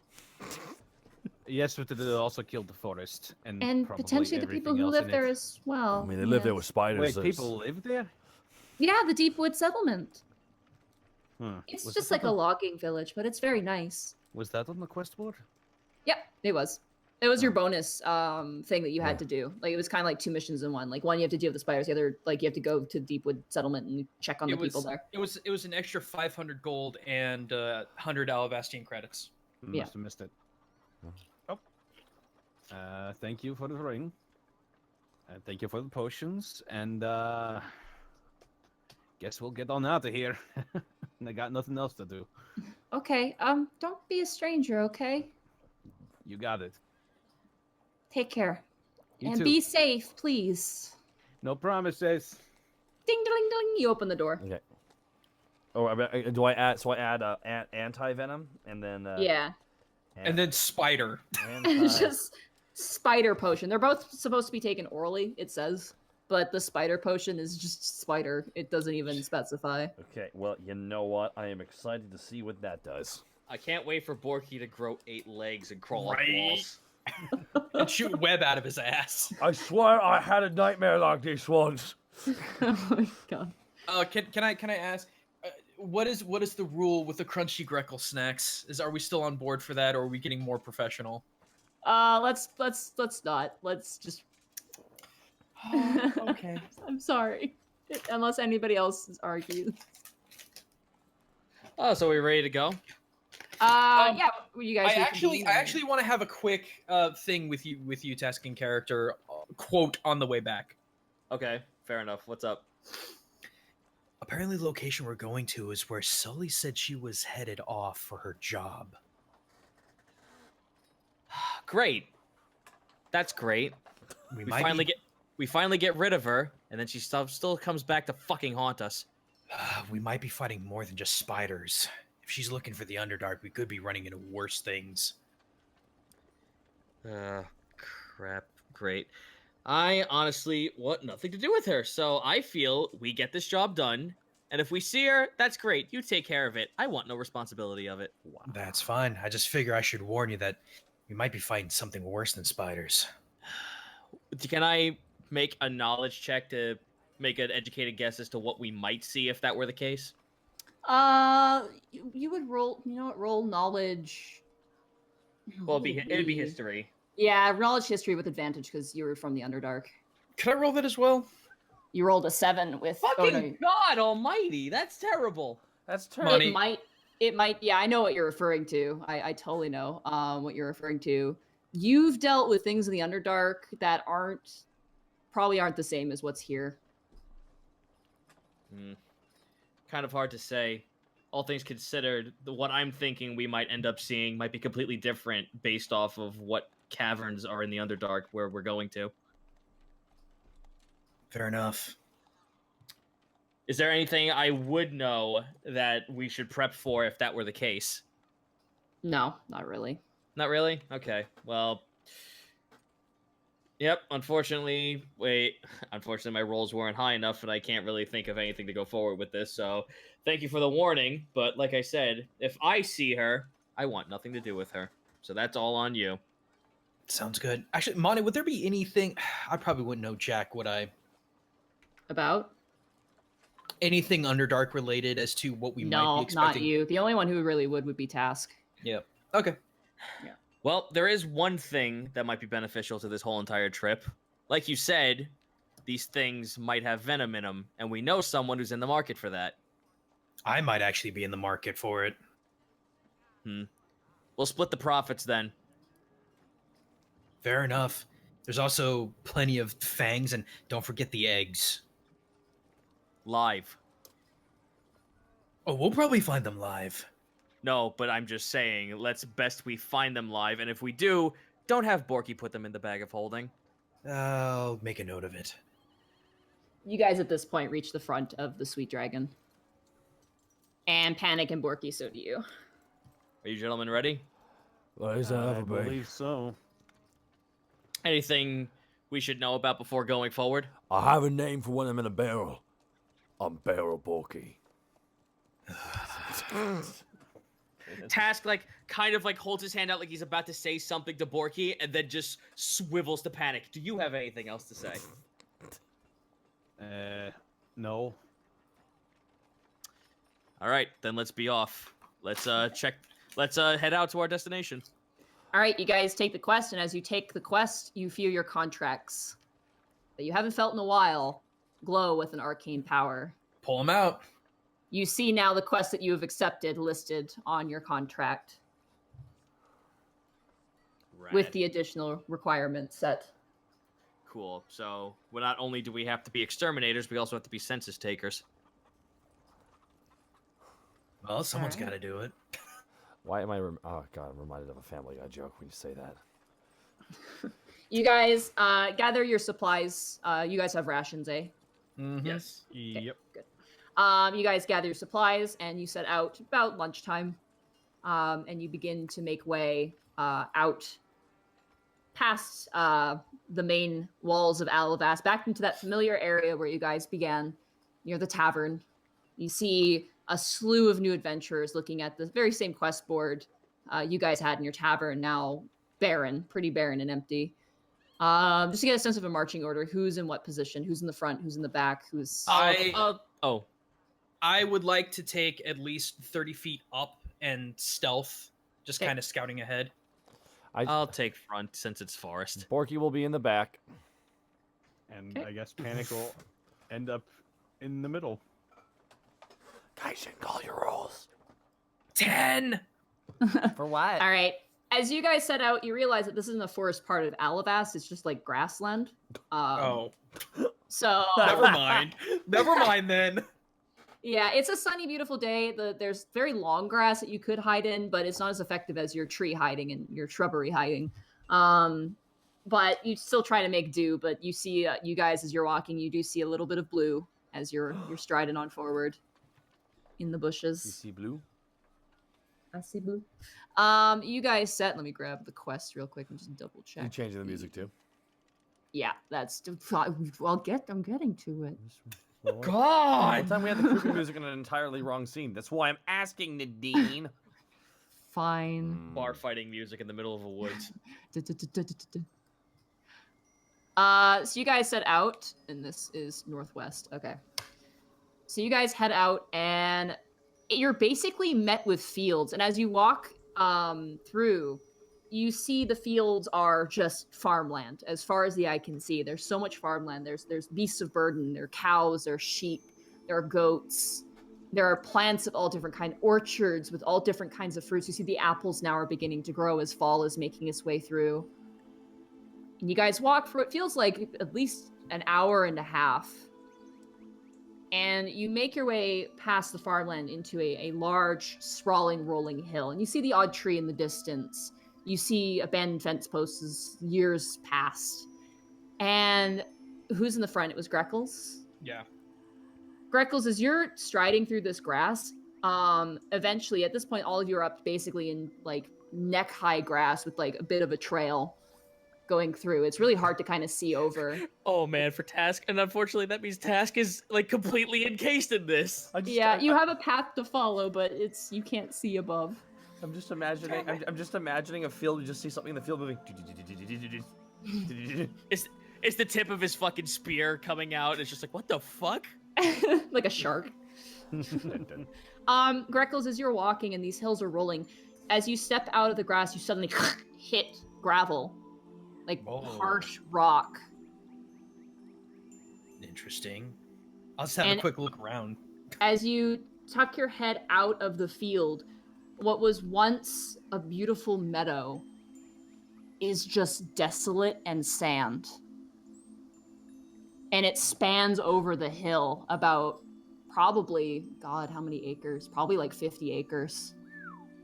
My God. And you step out, and as you step out, you feel on your feet, it feels like a desert. And you see spades in the ground. You see the remnants of an old barn in the distance. You see wilted and crumbling fences. You see what looks like crops just turned to dust. Task, if you can come out here for a second. Ooh, this does not look natural. I was about to ask, could you possibly decipher what this might be? Let's roll a survival check. Fuck's sake. Getting your bad rolls out of the way now. Yep. Let me actually double check something real quick here, because I would love to roll if I have the opportunity, by the way. Let's see. You should be rolling knowledge nature, not knowledge survival. Oh, shit. Okay. Yeah. Knowledge nature. All right, here we go. Yeah. Oh my God. Wow. Really? To those who don't know, I rolled 2 critical failures in a row. 2 natural ones in a row. Is this something only Task would know? No, you guys could definitely check for this. Task, you walk out and you are covered in burrs and brambles, and it's like you're sneezing a bit. It's just really against you at the moment. Gentlemen, can Borky do a nature check? Because everyone else absolutely. Because Borky's you're a barbarian, dude. This is your turf. I actually have -1 nature. I guess I should also say that I also have primeval awareness, so maybe I should use that. Oh yeah, you do. All right, here we go. Nature check. Yay, wow. 16. Not bad. You guys watch as Borky goes down on all fours and like just sniffs the ground. And Borky, I'm gonna message you what you smell. Oh shoot! Through Discord. Yeah. All right, cool.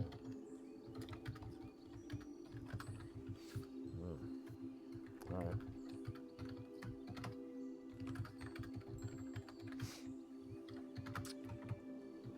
There you go. Borky keeps smelling. No. No, make it lick it. Hold on. Borky sticks his tongue out and just licks the ground. You guys watch as Borky just licks the dirt. Borky, what is it? Hold on. It's salt. Salt. Ground is salt. All of it's salt everywhere. It's all been salt. Who would salt all these acres? What? Let's check like the location where you said that there was once supposed to be a building. Because right. I feel that digging through that might bear some fruit as to what the fuck is going on. Okay. You guys walk, and as you walk, the ground just crunches beneath your feet. It feels weird. Like you just went from a nice lush field to just very harsh dirt and ground. And you begin to kind of smell it, and as you breathe, you can even feel your throat kind of drying out from just the impact of how much salt is in this earth. And as you guys step through fields, you see old pumpkins just completely gone. You see tools and things just left behind. You see the skeletons of animals long dead. And as you get up to the farm building, you see that it's actually boarded up. It's been nailed and boarded. Are there any is there any way I can like look inside even if it is boarded? Like, is there a crack in the wood or something? There is a window and it's half boarded, but you could easily stick your head in. Alright, and because you can stick your head in, you can use your squirmy ability. Oh, to screw go through. this! I've got a crowbar. I'll just pry it open. Well, hold on. Yeah, you can. I'm gonna use Squirmy and get through. All right. You guys watch as Task climbs up into the window and like his tail whips around in a circle as he shimmies his way in to the building. Immediately you're set with the smell of musky wood and old rotten like timber, and you see cobwebs trailing up and down the building. You see what was probably once a table tossed asunder. You see scratch marks where a bear may have come in and basically helped itself to whatever was left. Roll an investigation check if you'd like to search further. Roll a strength check with the crowbar. Okay. Please call up. 13. Thank you. 13 investigation. Okay. Yep. Oh wait, that's a save. Sorry. Just straight regular strength, right? Yeah, just regular strength. Okay, 9. All right. You pull and you pop out one, but you like snap the wood on the actual board, and so the wood, like little tiny little piece of tinder falls on the ground. The board's still in place. Borky, you want to give me a hand with this? All right. Don't mind if I help if you need to. Don't mind. No, I got it, Taurus. You stay there looking beautiful. You good boy, you. You good boy, you. Borky, can Borky just put his hands and try and pull open the door just with his? No, I gave you the crowbar, dude. Oh. Can Borky wail at the door with the crowbar? Yeah, go ahead. Roll a strength check. Please don't break my crowbar. 14. All right. You manage to, you hear this horrible sound coming from outside Task. As you see holes now, light peering through holes now being made with this crowbar as Borky smacks through. You see a hand shove through the door and slap around inside, grabbing the lock of the door and pulling it. And then... In some weird way, I kind of see this as a fucking horror movie, as the serial killer's trying to break in. It's Borky! It's time to get okay. You manage to find the lock and you unlock the door and it pushes open. The boards are still in place on the frame, but you're able to duck underneath and enter the building. Okay, I'll take my crowbar back. There you go. All right, so what did I roll? What did I get? Because I rolled an investigation. You search around. You find old cups and things like that. It looks like the place has been heavily looted. One of the things that you do find is a bloodstain, and it trails into another room, and it's old and dusty. Uh-oh. Ooh. All right. Well, I guess while these guys are, getting themselves in, are they inside by now? Yeah, at this point they've ducked underneath the wood and they've all entered. I assume Panic is entering as well. Yep. Task will just point, just look at them and point to the floor where he sees the blood stain, and then point to going up. And Task takes out his bow and starts walking upstairs. Okay, you follow the blood stain and it looks intentional. It doesn't look like the body's been dragged. It looks like someone literally a cup has been pouring the blood up the stairs. Oh, that's good. That's almost worse, somehow. Would any additional investigation checks possibly shed more light on this? I'd say yeah. You can roll an investigation. I rolled a 19. All right. You look over at the main bloodstain in the main room that Task started at, and you realize that there probably at some point was a body laying there, based on how much blood was there. But the body has probably been removed. I'll just relay that information just to save time to you guys. All right. I'm still gonna check upstairs. All right. The blood trail goes forward, and then it goes to the left into a room. Task kind of like motions the others to come upstairs, and then leans against the wall, waiting for them to come up before opening the door. Actually, Task, I think I got this. Let me give this a crack. I need to test some new skills. All right, I'm gonna mage hand the door to see if it's locked, just ever so slowly. As you grab onto the door handle with your blue mage hand. Oh, yeah, sorry. Yeah, it's invisible. Yeah, well, to you it looks blue. You see it. Oh, okay. No one else can see it. I like to do that for fun. Okay. Your blue mage hand goes over and it grabs the doorknob, and you hear as it opens. It is not locked. Everyone, just back up a little bit. Give me some space. I would say about I'd say about as close to 30 feet as possible. How did you do Task is leaned that? up against the wall right now, just like with the arrow at the ready. Wait a minute. Can we address how he has magic powers now? What? I completely ignore that, and I just slowly open the door. Okay. You are immediately hit with the smell of decay and rotting plant matter. Oh, God. And the room is dark. All right, well, I guess I'll peer in. As you peer in, you see sacks upon sacks of what look like seeds and bulbs that are just slimy and molded and rotten. They look poisoned, as if someone tainted them. Check the ceiling! As you look at where the blood trail is going, on the wall across from you is a phrase written in blood that says, "Ginter is no longer here." Ginter? Oh, no. Who that? You want it? Penny for your thoughts? Penny for my thoughts. I was talking to Brorik about her. It turns out the reason why they're looking for her is because bad things happen to Azamar that ignore their gods, and Ginter's folly was something I was told to go look into. Oh, we might be dealing with a rogue Azamar. What? All right, yeah. well, let's okay, so Monty, I'm just gonna clarify this so I'm not walking in I'm gonna walk in and everything's gonna be peachy. I have said, as a ranger, I have resist poison, fear, and disease. I was gonna immune to, actually. I will take the head in to see if just to test the waters to make sure that everything's a-okay to even walk in here without these guys getting hit with poison. All right, you walk in. The odor is awful. It almost makes you want to throw up. It's old. It's a bit musky rather than just just pure rot. You walk in and the floorboards creak underneath your feet. This building's very old and it hasn't been cared for. You see nothing else besides the rotting, what used to be seeds and vegetables, and the bloodstain on the wall. I'd go ahead. Sorry. I was gonna roll investigation on that, or a knowledge nature of something. Okay, knowledge nature would be what you would roll. Okay, pray to God I get a good roll. Oh, yeah, yes! There you go. Nice. That's an 18 for nature. You looking at the seeds, it looks like necrotic corruption, but for a plant. What? Oh, no. Oh, I know what this is. And you see also, you get the sense that it may have spread to all the other seeds. Sort of like a banana that goes bad and makes the other things around it go bad.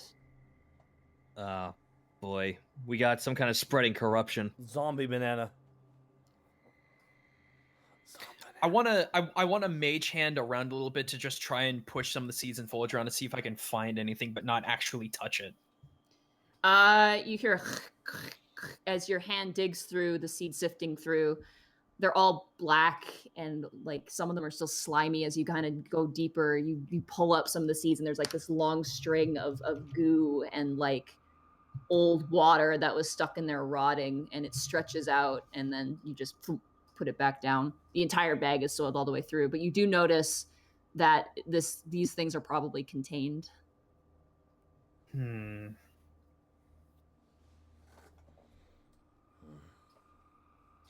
Do you think we should hold on to a sample of this just to be sure? This is, if this is unnatural, that might be kind of risky. We have no idea if this could spread to anything else, especially if we take it past living plant matter. I would hate to bring this into Alivast if it's contagious. No, that's fair. Well, do we have any thoughts as to what the hell is going on here so far? It makes me so mad because I know exactly what this is out of character. I do too. Yeah, I know. Monty, can we roll anything to possibly gain any insight? Because this is such a bizarre thing for this plant life to do. Roll. Yeah. What would it be? Yeah, what would it even be? I mean, we could be thinking of two different things. You know what? I'd say roll just a general intelligence check. So just regular int. Okay. Just a regular intelligence check, yeah. 11 for me. Okay. Oh, regular. What was the check? Just again? regular intelligence check. Air. Okay. Well, I'm. Whoa! Okay. There we go. 20. We have an 11 and a 20. Task, you get the sense that between the land outside and the seeds in here, it was definitely a necrotic tampering of some kind.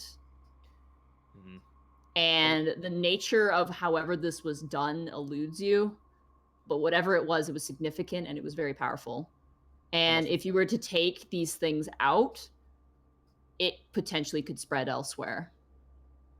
Almost makes me wish we had Mel with us to make sure we could figure out what exactly we were dealing with, but taking this with us might be a bad idea. Agreed. I say we get out of here. We can always tell Alivast about it. I'm sure Brorik would be interested in hearing about this. I'm sure I'd be pitched, actually. Even the clerics of Hoketh might want to know about this. Agreed. Definitely the druids. So you aren't grabbing any of the, like... No touchy. No touchy. Do you still have your mage hand up? Just out of curiosity. I guess I would still be trying to inspect things as Task would be piecing this together. As you guys leave the room and as your mage hand reaches the doorway, you see boom, a giant glowing sigil that stops your mage hand as it has some of the goo still on its ethereal hand. What? Oh, so the hand stops at the door? The hand stops at the door and you see a glow and a symbol. Task, can you read that? It disappears immediately. It's like, boom, like instantly. The moment you hear the sound, it appears and disappears. I'd like to replicate it if I could. Just grabbing a small amount of plant matter to try and bring it out. All right, your mage hand grabs one of the seeds and goes to bring it out. Boom, it hits again, and you see a symbol of essentially what looks like a tree with spiraling branches reaching up into the frame. It actually expends into the room, kind of encasing it in this giant sort of ethereal prison.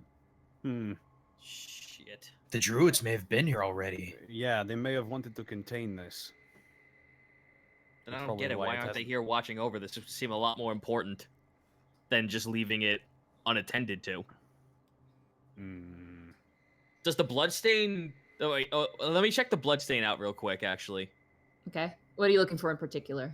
Well, I want to, like, reading the sign, like, can I not, like, do some, like, investigating to see if I can piece, like, how it was written, where, like, what was used to write this message, and why does the trail stop here, or, like, how much of the blood was used?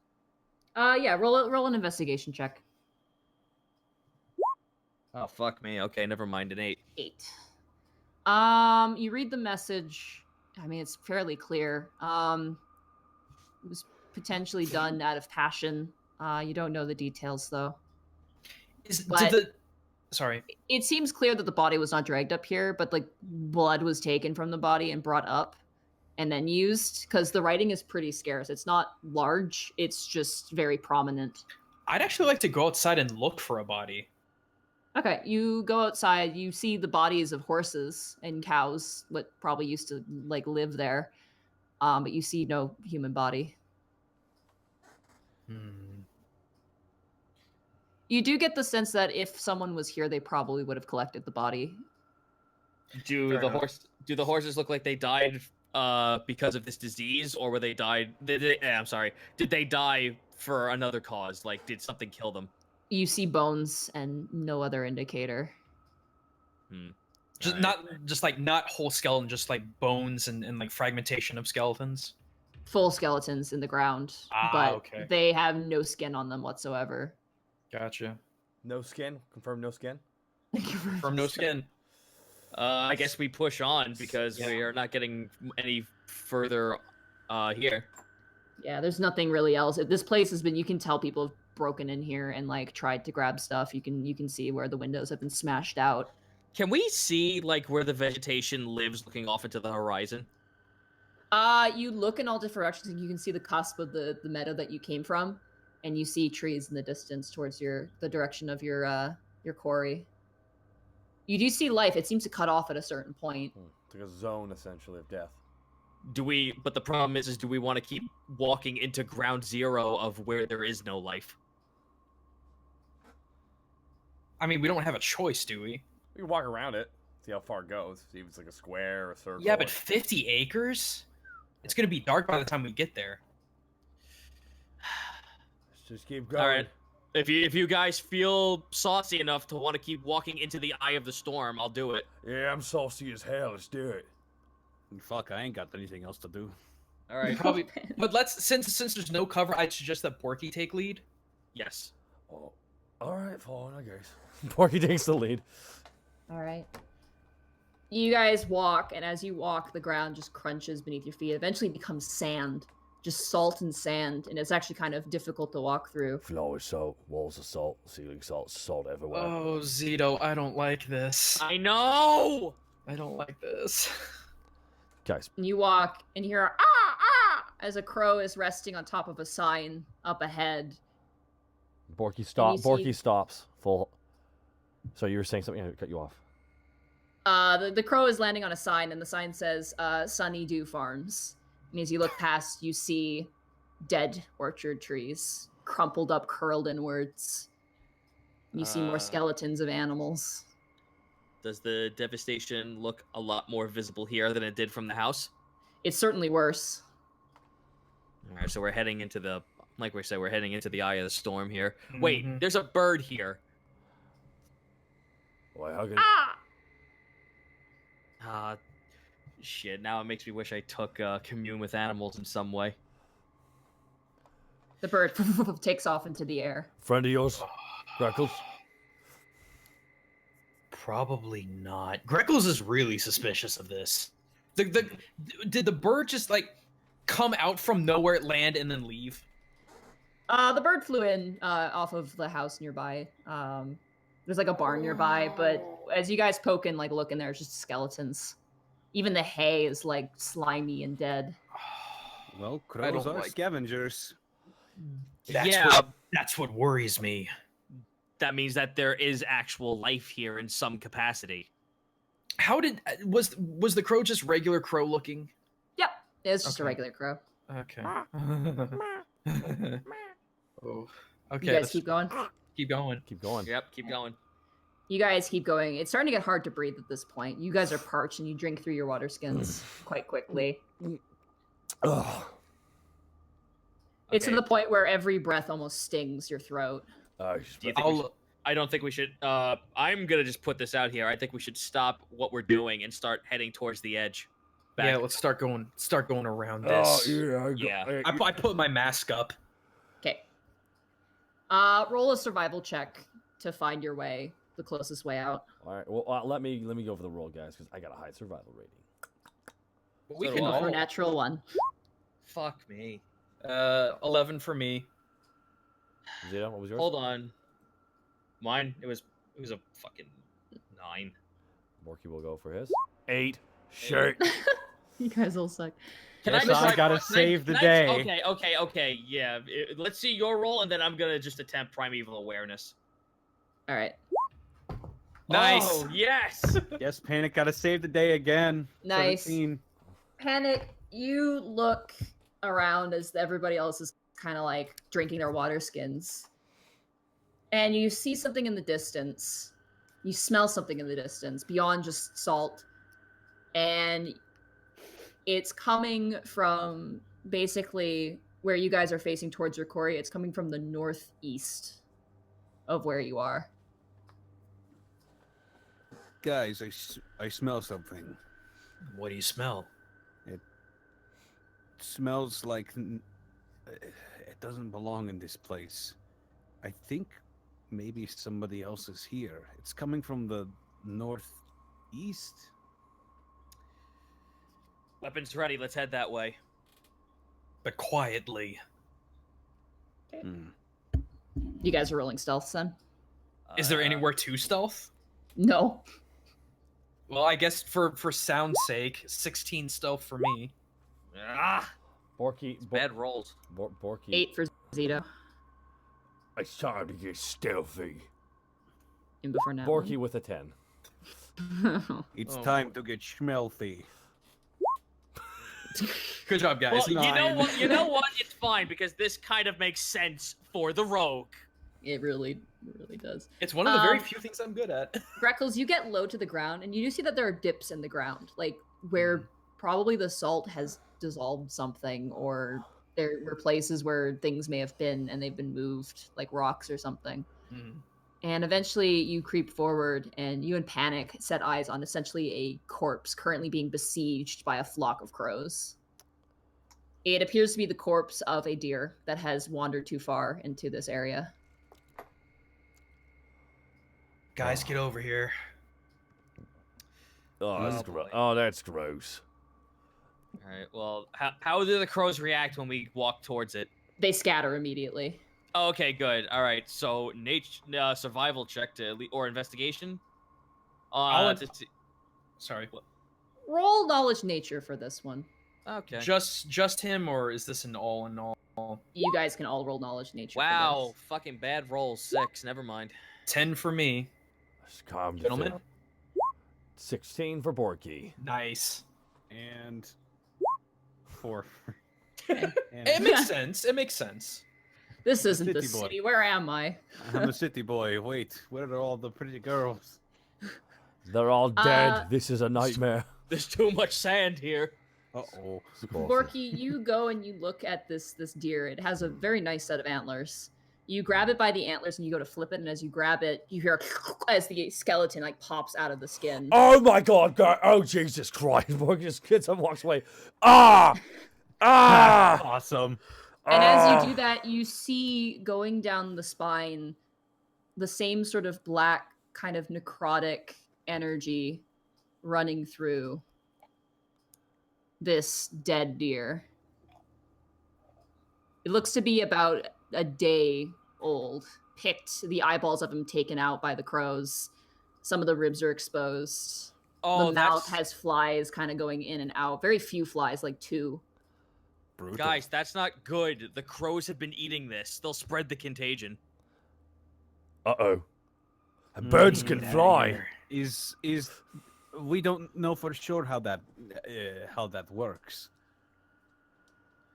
I'm still not a fan. I know, but I'm still of the belief that if there were seeds and rot, there has to be something with disease and festering in some way or shape or form.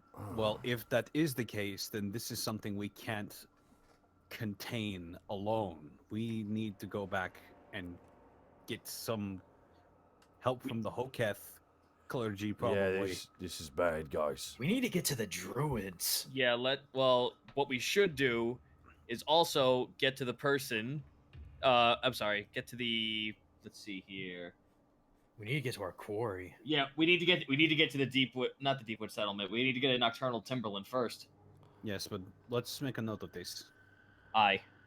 You do notice as the crows scattered, they all went in one direction. They didn't just scatter everywhere. They actually went towards northeast. Here's the so they're heading northeast. Our location is northwest of Alivast. Do we want to follow them? Because this might just lead us to something that's out of the way and dangerous. Well, that's where I smelled the smell that smelled smelly. Do we have any choice? I mean, are there any markers of any kind around us to get any You sort of see bearing? the old roads of this place, the cobblestone broken down into gravel paths. At this point, everything on the ground is white, basically, besides the odd old plant that's just withered and dead. Guys, Might as well. let's follow the birds. The spiders can wait, but this... I know some guns would be pretty dumb, but this right here, this doesn't feel right. I agree. This feels evil. Let's go then. All right. Okay. Oh, God. All right, let's go. You guys walk until sundown. And as darkness envelops this place, you can still see the white of the ground. It's actually pretty easy to see the ground because of how bright it is. Breathing becomes harder and harder and harder. When everybody roll a Constitution save. Fuck! Wow. Gee, this is okay. Oh boy, here we go. Jesus Christ! Oof. 6 for me. 7. 21. God. 17. Okay. Greckles and Task, as you guys are walking, you feel weird. Oh, okay. You feel old. Oh. Oh, God! Oh, great. I'm becoming old. That's good. You guys... Oh, what does it affect? 1 second. Okay, you have disadvantage on strength saving throws. Okay. Great. And Both of strength our checks. strengths. Both of our Yeah. strengths are terrible anyway. Yeah, I have a -1 to strength, so Should- yippity fucking skippity. Can Borky carry them with this? Yeah, We're you could roll a strength and carry them if they Aye. want to be carried. You guys don't look too good. You guys feeling okay? What's wrong? Feels weird. Tired. This place is- Achy. Oh, This place is doing something to us, I assume. all right. Mm. Pride, check your pride at the door. Get on my shoulders. Borky grabs strength, just strength check. Yeah. Yep. As you go to grab them, Borky, you Yeah. see that same necrotic trailing very tiny amounts of it on your companions. Oh shit. Is it on all of us? It's just on them. Fuck. It's small, but it's there. You do notice it. Borky, I think we need to get out of We here. need to get out of here right now. Is what we need to do. We gotta go. We gotta. Where do we go? Where do we go to get rid of things that are in it? What do we do? Anywhere where the ground isn't soiled? I don't know. I don't feel comfortable keeping on like this if our companions are being affected by something. We need to get out of this hellscape. Okay, out of character, like, how far away are we from, like, the edge? Like, Roll a survival check. oh, Jesus. All right. Survival. 18. You hear the off cries of crows in the distance, Borky, northeastward of you. Borky huffs it. All right, roll. Actually, no, I won't make you roll because it's flat ground. It's fine. You run and you kick up this salty white earth under your feet. And Panic, do you run as well? Yeah. Your guitar slams across your back as you guys run and you run and you run. I want Greckles and Task and actually everybody to make another Constitution saving throw. Oh my fucking God, a 10. 4 for me. 16? Oh. Nat 20, 26. Natural 20 for Borky. Task, you begin to actually physically feel that necrotic damage now spreading across your back. Greckles, you feel it too. Some of your feathers begin to actually fall out. And as you guys run, you reach the edge. You see where the salt ends and grass begins, like almost like a line in the dirt. And as you run through, Borky, with your companions on your back, Task and Greckles, you almost feel like that corruption spreading through your body is being pulled out of you, like a rubber band being pulled out of your bones, your spine, your very blood. And as you pull back and you guys turn around, you see that blackness now that was once on you in the shape of hands and a loose skeleton, and it just fades like dust in the wind. Oh, fucking behind what? You. God. You immediately feel better. You immediately feel better. Can we do any sort of knowledge check to have any idea what happened? Borky places them both on the ground.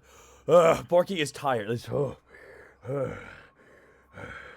Roll a knowledge arcana or knowledge religion of your choice. So okay, let me get this right. So like we saw a skeleton, like a darkness skeleton. You saw a silhouette made of the corruption of your friends, but as you pulled them out of this area, it like was like from them. It like came off of them, and it like took the shape of something and then disappeared. A 20. A 20 from me. 22 for me. 8 for Greckles. I'm not gonna bother rolling. Borky's tired. Yeah. Task and Panic, you look at each other, and Task, you know this because you've experienced this.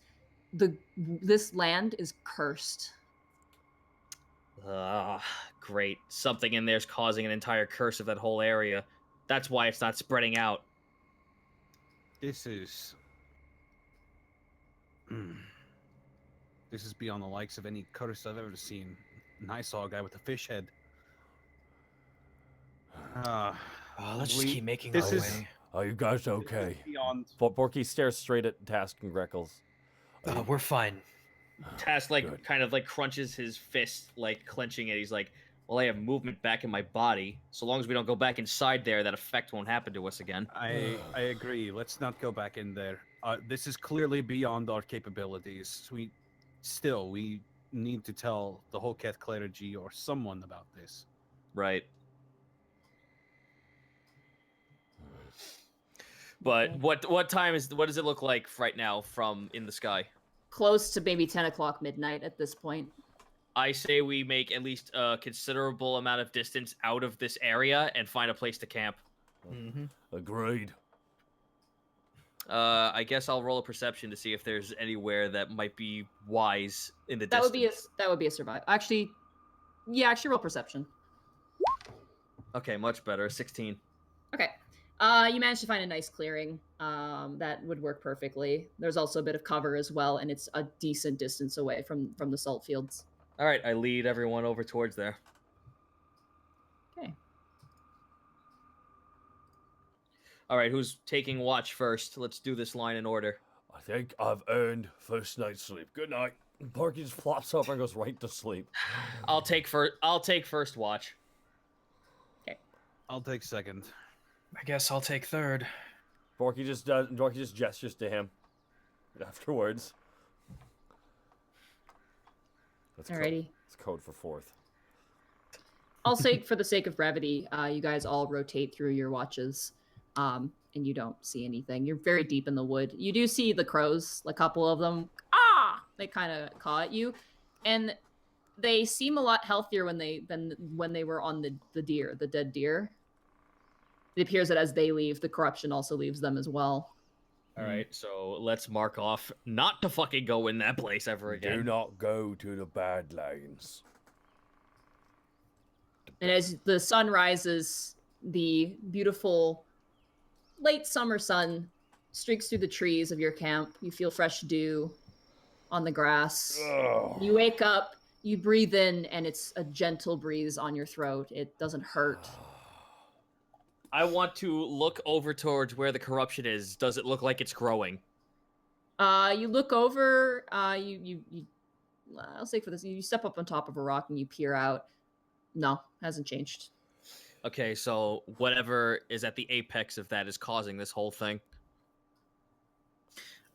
We should probably find some water to refill our skins. We should probably do a morning ritual too. Guys, check your rations. Take it okay. My rations are fine. You guys check your rations. They are not fine. Oh no. Yep. Oh no, what? Okay, so I propose we get rid of our food and water and go find something to hunt. So we just erase our rations, essentially, from... I would say no so. rations, yep. Oh no. Get rid of this shit. Oh, man. You reach in, the meats turn to dust, and the fruit has been rotted. No. But does it have any of that necrotic crap in it? No, it just looks like it's literally been sitting for 100 years. My rations failed their constitution saving throws. All right, so I guess let's go find our food then. Oh, Okay. I've got good berries in my shit too. Does that also get? Yeah, they're gone as Oh well. no! Damn. No! Borky pulls out a box. The box of macaroons. They're gone. Dust. Gray dust. Oh. It's time to get okay. It's time to get bulky. I'm curious. I'm actually going to check the Alivast candy that I had. You open it up, and it is like on the parchment. Like the parchment is like infused into it. It's taffy. Looking at it, you like squeeze it. It is hard as a rock.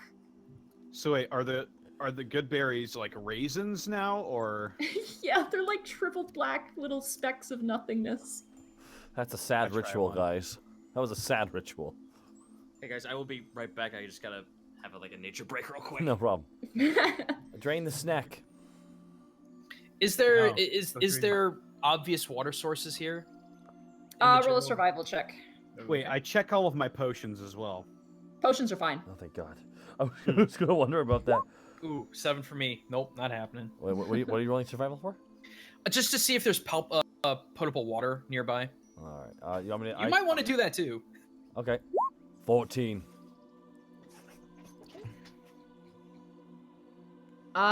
You guys search around, and you manage to find a small pond.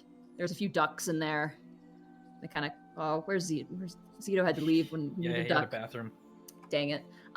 You find a pond, and the water is okay. It's not filthy by any means, but is drinkable. I'll refill the skin then. Yeah, I'll do the same. Okay. But I won't like it. We'll say task refills as well, because that's pretty obvious. And All right, Borky, I'm I back. assume. I heard my name. What's up? Do a duck noise real quick. Please do a duck noise. Oh, okay.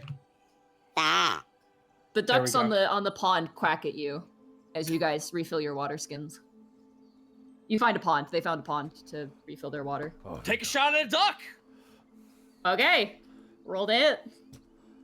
Kill the duck. Oh, that hits. Roll dead. Yeah, that's a dead duck. You guys, as you're filling up your water, you just hear a as you watch one of the ducks do spin across the water, and you see an arrow protruding out of the side as it bobs on the surface. The other duck flies off. Take a shot at that one too. Okay, roll with disadvantage. Still hit. It's a 26 and a 27. You wasted all your good rolls. You did it. On ducks. You hear another and you hear a onto the ground. No, oh my God. Task. That's crazy. Well, Task time will for go breakfast. receive his kills. All right, you pluck the duck out of the water, and the other duck you find it in a bush. You see the arrow jutting out of its chest. A solid hit. Cool. Get my arrows out as well. You pull it out. There's some feathers and blood on it, but you just wipe it off on a rock. You have 2 ducks in your hand. All right, let's get this ship prepared for breakfast. Thank God. I'll help Alright. him with that. You guys set up, you put the ducks on a stick, I guess, and cook them up. Yep. Would that be a survival check? Yeah, let's say we'll do a survival check to see how good the food is. 14. It's a 14. No flavor to it, but it's food, it's sustenance. You all gain 2 rations, one of which is eaten, so you have 1 ration All right, well. left over. Here we... Task. Keep that bow handy in case we think anything else delicious in this forest. Why do you think I love hunting so much? Gives you power over death. In some degree, yes. That's actually thinking like a red kobold tribesman. Oh. Wait, is that an insult? I don't know. No, it's a compliment. What? Okay. All right, you guys set out in the woods. Yep. All right, you guys set out, and you walk for what feels about 2 hours. A lot easier than yesterday's walk. There's fresh air, there's birds flying from trees to trees. This place is densely forest. This is Greckles' playground at the moment. Let me jump up in that stealth then. 13, big old 13. You jump up. Taraski's with you guys, yeah. Yeah. He's fine. He's good. Every time you roll stealth when we're in the woods, I just imagine you like Scrooge McDuck diving into a bunch of bushes. Yeah, me too. You just jump in the air, and just like you're swimming through the bushes. You do find some bushes that you kind of like are able to go through. Eventually, you guys actually do find the road. You break through around lunchtime, and eventually you do find a dirt road. It appears that the beasts of burdens have been through. You see 2 trailing lines of wagons going through. Let's keep going this way, I think. I think we're on the right path, finally. You do notice, based on your guys' location, that this was probably made new. Fresh, too. This must be the new farm, I assume. All right, let's see if we can find some life that isn't beast of burden. All right, you guys keep going forward. And as you do, you see a man standing in the middle of the road. Borky's in the front, just holds everyone up. Hey, hold on. There's someone in the middle of the road. All right, peer at him. What does he look like? Human guy, black hair. Why is he just... What is his idle pose? Why is he just standing there? He's leaning up against a fence post, which is actually like made on the side of the road. All right, hello, friends. He waves out. Hi, hello there. You wouldn't happen to have a bit of water and food there to spare for a traveler? Did you walk through that terrible, terrible cursed area as well? Yeah, fancy piece of work that is. Unfortunately, we only have enough rations for ourselves, partner. Oh, that's a real shame. Gonna have to kill you then. Roll initiative. Oh, Jesus. I know it. And as he says that, you see the glint of a knife behind you. 4. Oh, this is so cute! 4 There's initiative. 4 of them somewhere. 4 for Borky, okay. 11 for Greckles. What's your dexterity? Oh, no, I lost my tab. 18. Sorry. I have a 19, so we have to choose. You 12 for Panic. You go ahead and go first. I'm hiding still because I knew this was a bastard. I'll take. Since this is the recorded podcast version of this, for combat, I think we might have to describe where they're in position to us a little bit better, rather than basing it off the actual visuals. Just try our best. You'll try our best. Just try our best, guys, for this. This is a work in progress. Let's just be careful though, because that might be a double-edged sword of just like trying to explain too much and over-fluffing it. Yeah, exactly. Let's just try. Just be mindful that not everyone's gonna be able to see the visuals, if that makes sense. There you guys are. Oh, there we are. Oh, we have to kill you. That's so mean. Why are you a mean person? Alrighty.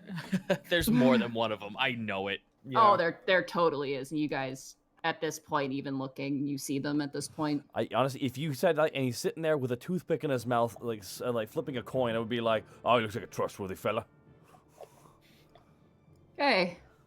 You'll see a black screen. Yes, I do. And now you see this. I'm blind. Those some angry men. Ah! Oh my goodness. All right. So what were your guys' rolls again? 4 for Borky. 11 for Greckles. 11 for me too, but Greckles allowed me to go first. Task is 11, and then Panic. 12. 12, yeah. Okay. Greckles. Let's roll for these guys. Where's your initiative bonuses? There are 5 angry boys that look like highwaymen. Whew, not that great, apparently. Better than Borky, though.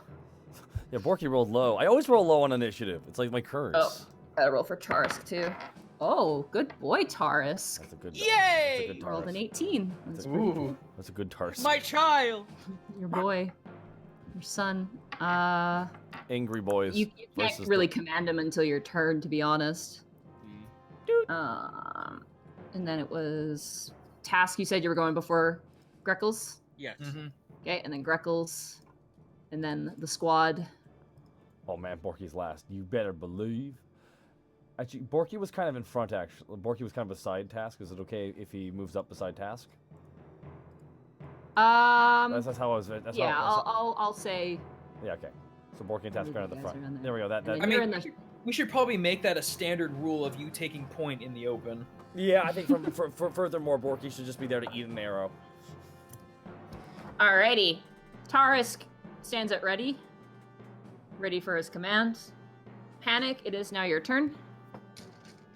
Okay, let me just see what I'm looking at here. So if I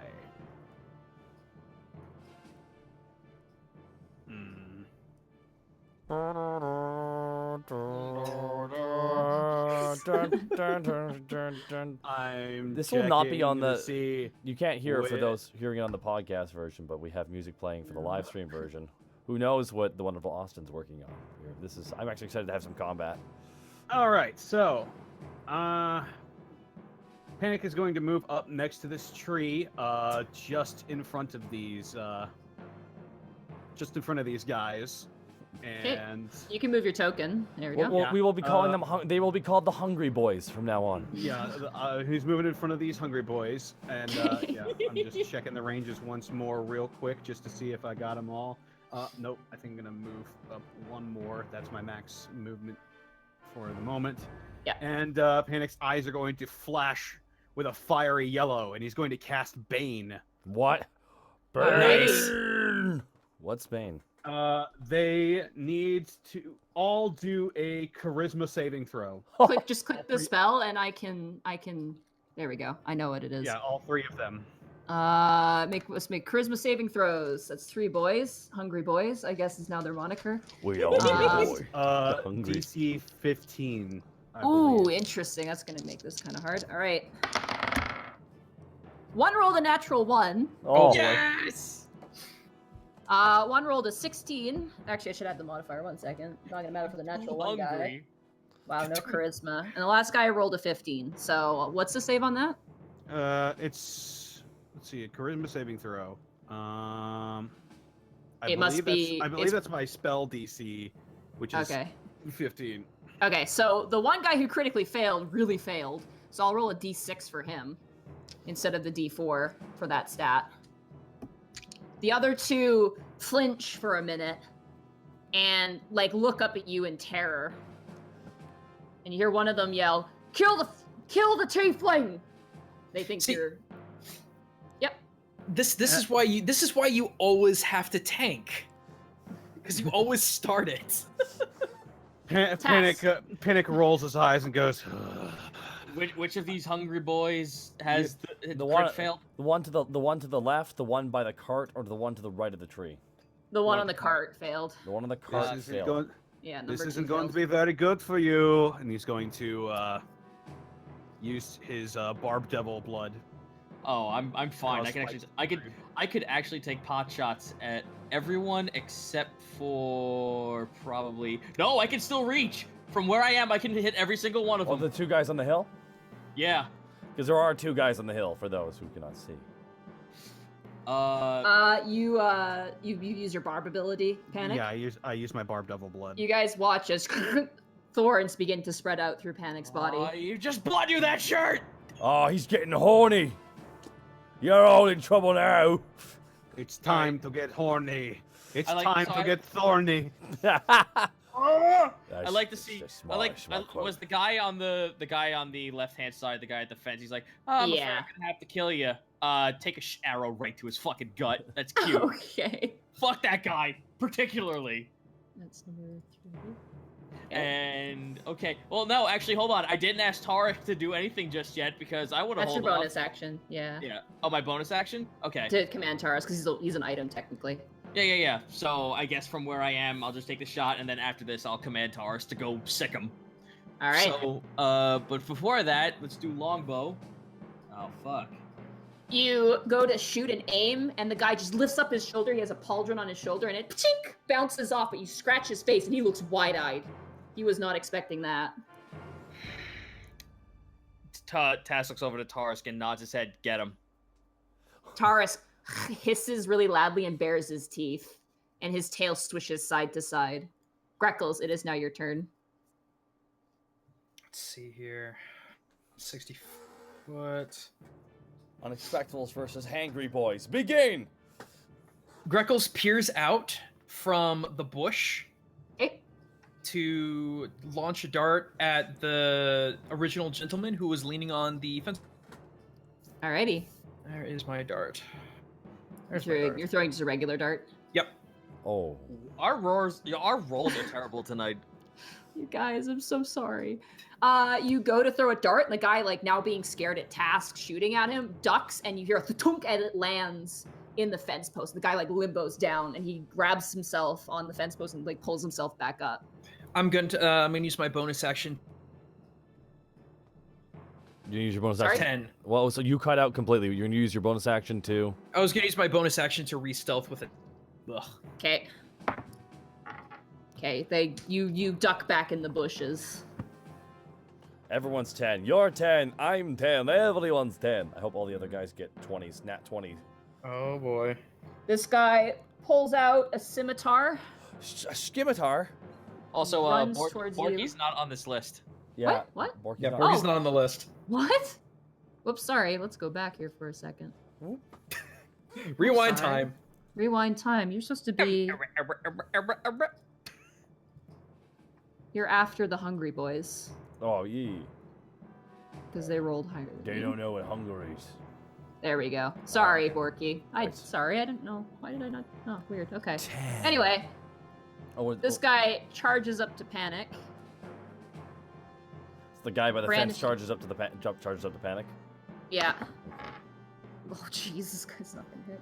That's 5, plus that's 8 to hit you.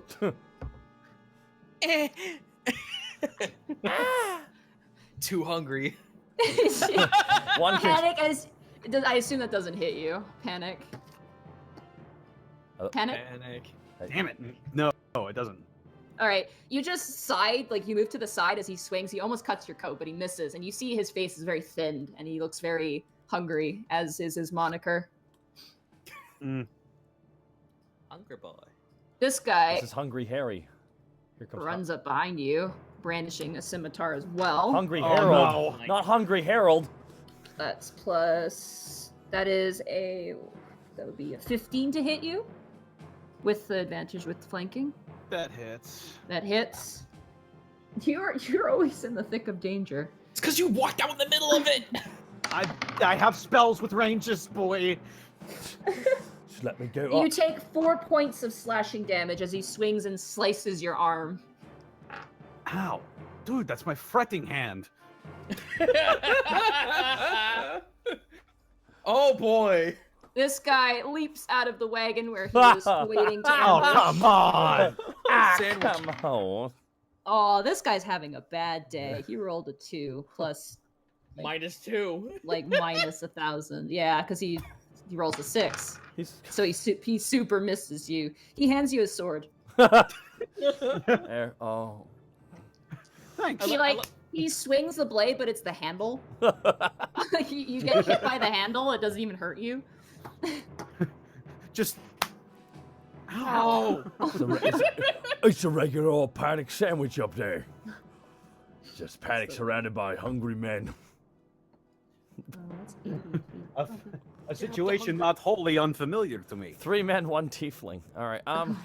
Bad. No. Wow. I'll stop now. This guy knocks a crossbow, aiming it at you, Borky, the biggest, sweetest target. Borky's just flexing.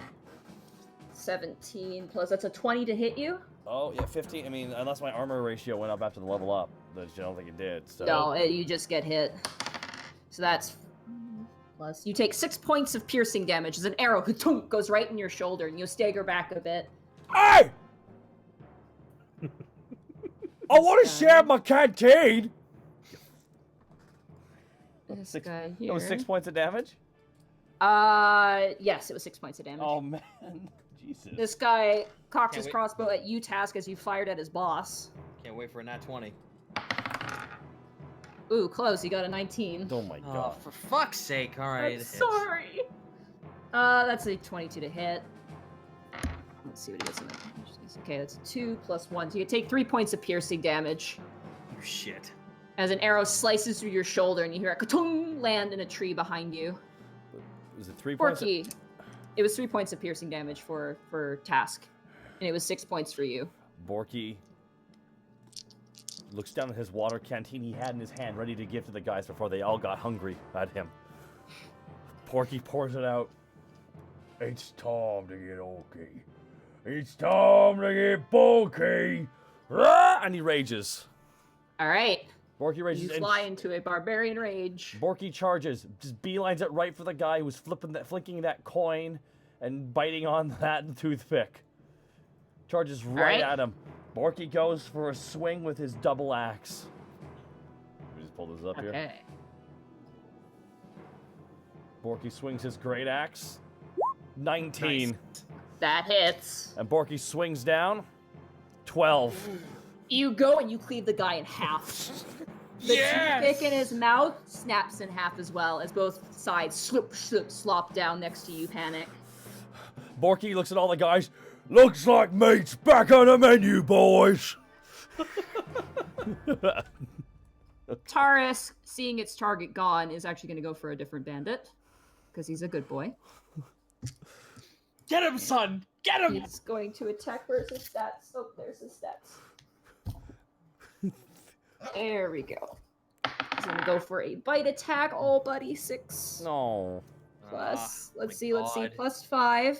That hit. Oh, wait, no, it doesn't. Damn it, it doesn't. Oh, it's so close. Is he flanking? No, he's not. It has to be a sandwich, so it has to be him on either side. So he misses, he goes, and he actually rips off a piece of the guy's armor and begins to chew it. There's a crunchy tinfoil sound as he just Panic, it is now your turn. You are surrounded by chaos and stabbing and murder. You're surrounded by men. You guys shouldn't have come up. I had a plan. Whatever. Panic is going to... I suppose I can't move out of this safely, right? You could disengage, but that would take your action. That'd be my action. All right. Technically, there's the hungry boy that Taurus is attacking on the right of Panic. Is he getting a flanking? No. Look, it has to be like you see where you are. If you were standing right here, that would be a flank. Oh, okay, so we're right behind. Okay, cool, no worries. It has to be a murder sandwich. Got it. Wait a minute. Shit, I had something that I could have done, but I fucking forgot about it. It's okay, we got new powers. Don't worry. We'll just got more help. Yeah. All right. So, Panic, thoroughly sick of this shit, is going to he's gonna be like, well, if you're here, then just kill these guys before they kill me, you know, again. And he's going to look at the guys on top of the hill next to the rock. And a little flash of electricity is going to go through his eyes and into his fingertips. And he's going to go... And he's going to cast Shatter. All right. Empowered with Deafening Chord. What the fuck is happening? I'm loving this. Explain everything you are doing to me right now. That's your new ability. Can you link that to me? Sorry, I should have that on hand when you... Oh, yeah. It's on my... Oh, shit. What the... It's on my core page. Deafening Chord. When you cast a bard spell that deals thunder damage and forces other creatures to make a saving throw, you can expend 1 use of bardic inspiration to attempt to deafen all creatures within range. All right. Nice. Let's do their constitution. That is crazy. +1. Ooh, that guy got an 18. That guy got a 9. Okay. So this guy here failed. Is it the already sad man? He's not that sad. He shot an arrow. So no, it's the guys on the hills. He's shooting at the guys on the hills. Oh, okay. Yeah. We best describe what we're doing with that stuff. Sorry. Yeah. So he takes. This guy takes 3d8. 4 damage. Did you say 3d8? Yeah, 3d8 thunder damage. For the failure on the throw.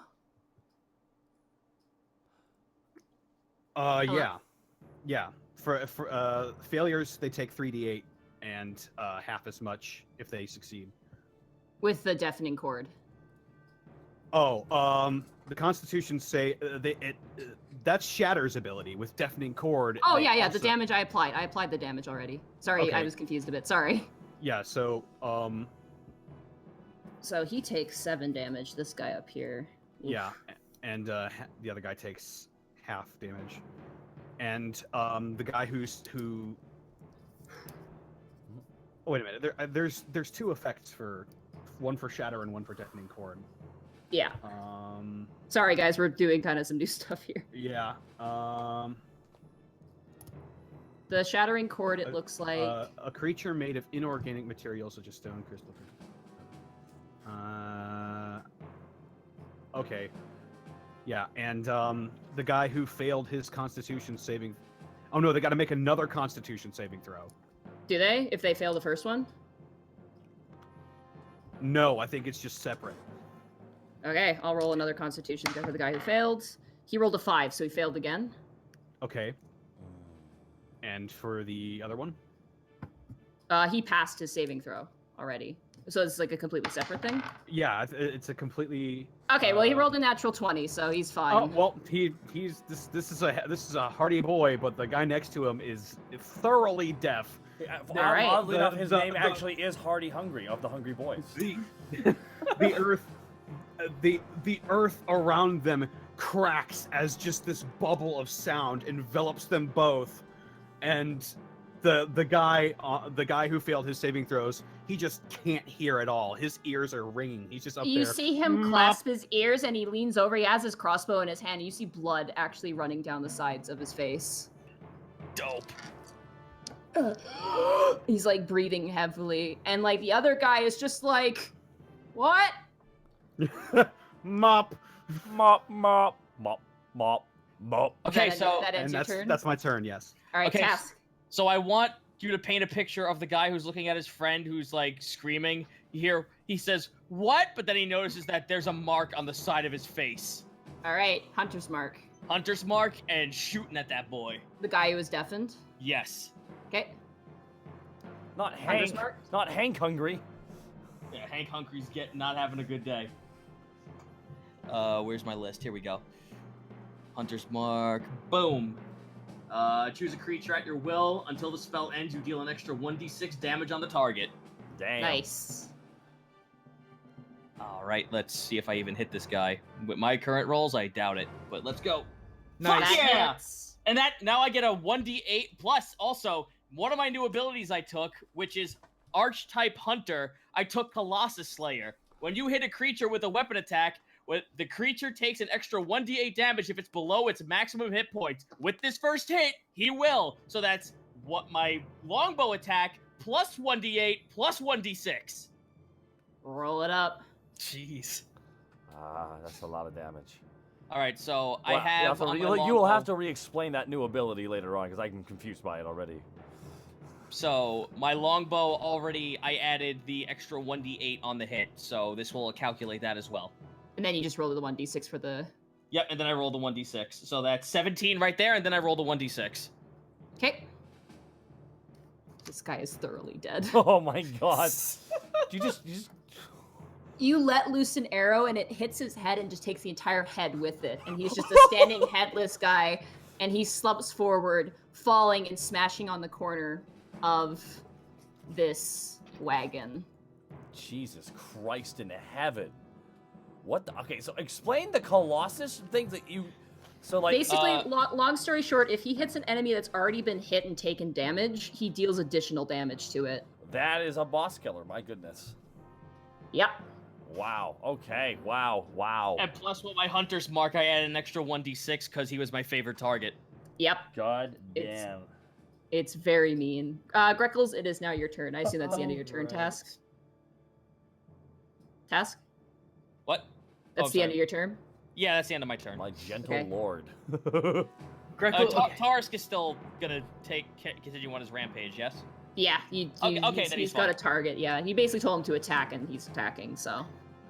Greckles slowly creeps out of the bush and back and around to the tree, trying to be quiet, and slowly unsheaths the scary acid dagger of stab and pushes the button. The acid dagger. And it's going... So it's this attack roll plus 2. Let's see here. Yeah. So just roll it regularly and we'll add 2. That hits with the plus 2. Oh, all right. The scary acid dagger of stab has hit. The scary acid dagger of... Oh my god. Oh. And then there's... Do I need to roll a 2d6 for sneak attack damage? Hold on. That comes 12, and then roll 2d6 for sneak attack. All right. That's 12 plus 2d6. 2d6. Oh.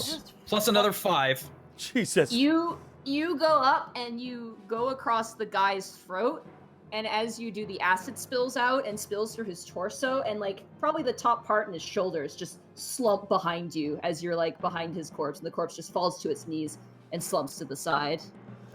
With my bonus action, I'd like to re-stealth. Okay. 17 stealth. You dive into one of the tree branches, and let's see. Hot He diggity does dog. not see you. He's currently busy with the screaming, horny man in front of him. He's busy watching his friend like he goes, "What?" And then his head's gone. Okay. Yeah. Well, three of these go. Three of the hungry boys are dead. This hungry boy is going to attempt to run. Oh wow, he's nope. Attack of opportunity. Yeah, attack of opportunity from you, Panic. Oh boy. Let's find my sword here. Aha. 15. Nice. That hits. He's not a face. You don't get plus 10 damage. Okay. But he does still 10 gets piercing. 10. Oh boy. Wow, you. We are. Yeah. This is good to shake the cobwebs off combat. He starts to run, but before he can even turn around, you grab him by the neck and you drive that rapier right through his stomach, his hungry, empty stomach. And you pull it out Assassin's Creed style, and you just hear as he falls forward.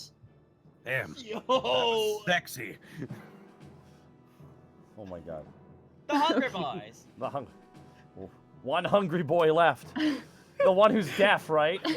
Let's see how smart. No, he's not deaf. The other No, guy he's was not really deaf. deaf. Let's see how smart he is. Oh, he's dumb. He's dumb as bricks. I mean, He aims for you again, Task. Hoping to get at least someone out of this. Whoa. Okay, that's a 4. That's not happening.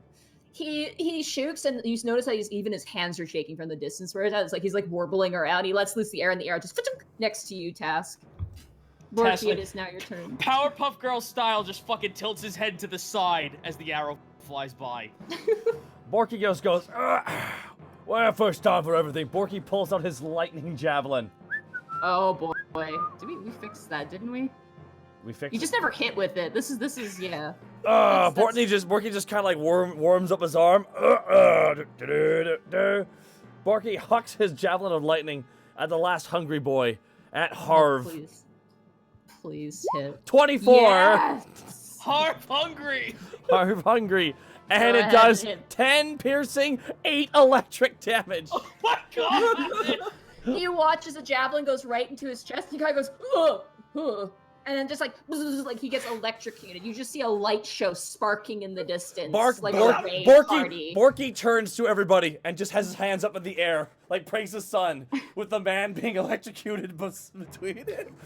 You hear the sizzling smell of flesh and hair as the guy slumps back with the javelin in his chest. Hey, Monty, quick question for you.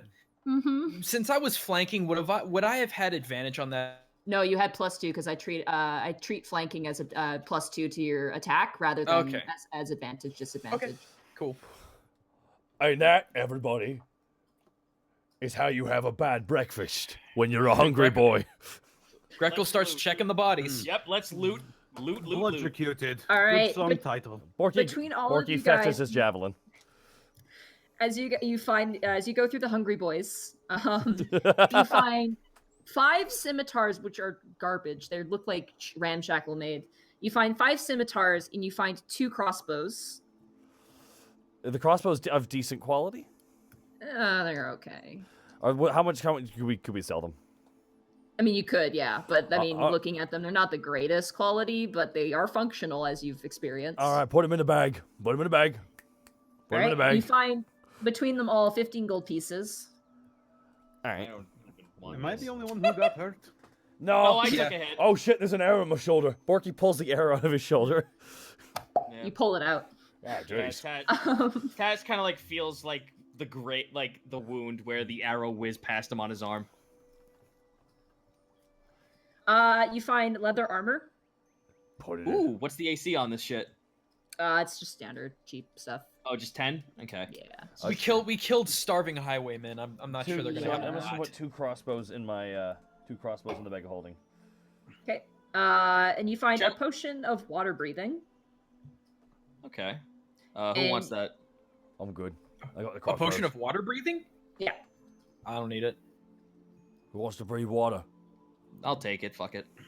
And you find a silver necklace on one of the guys. This will sell good.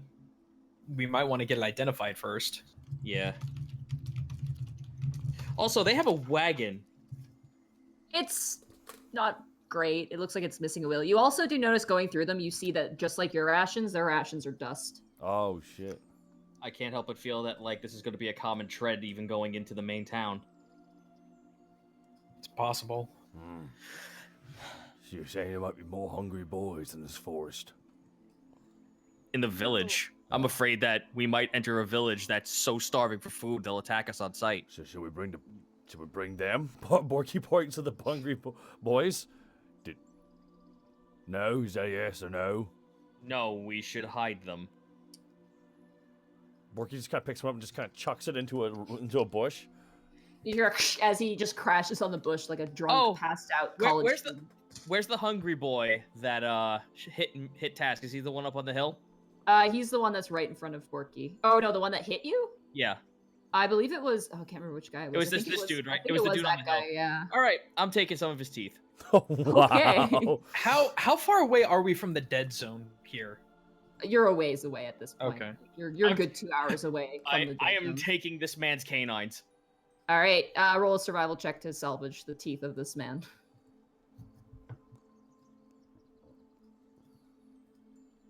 11. 11. Okay. You look at him. He's missing some teeth. He has 1 canine that you can take. That's fine. I'll take it. Okay. Yeah, his teeth You might like be messed pluck up. it out. You break his jaw in the process, but you pluck it out. Good. He's also very crispy. Crispy boy.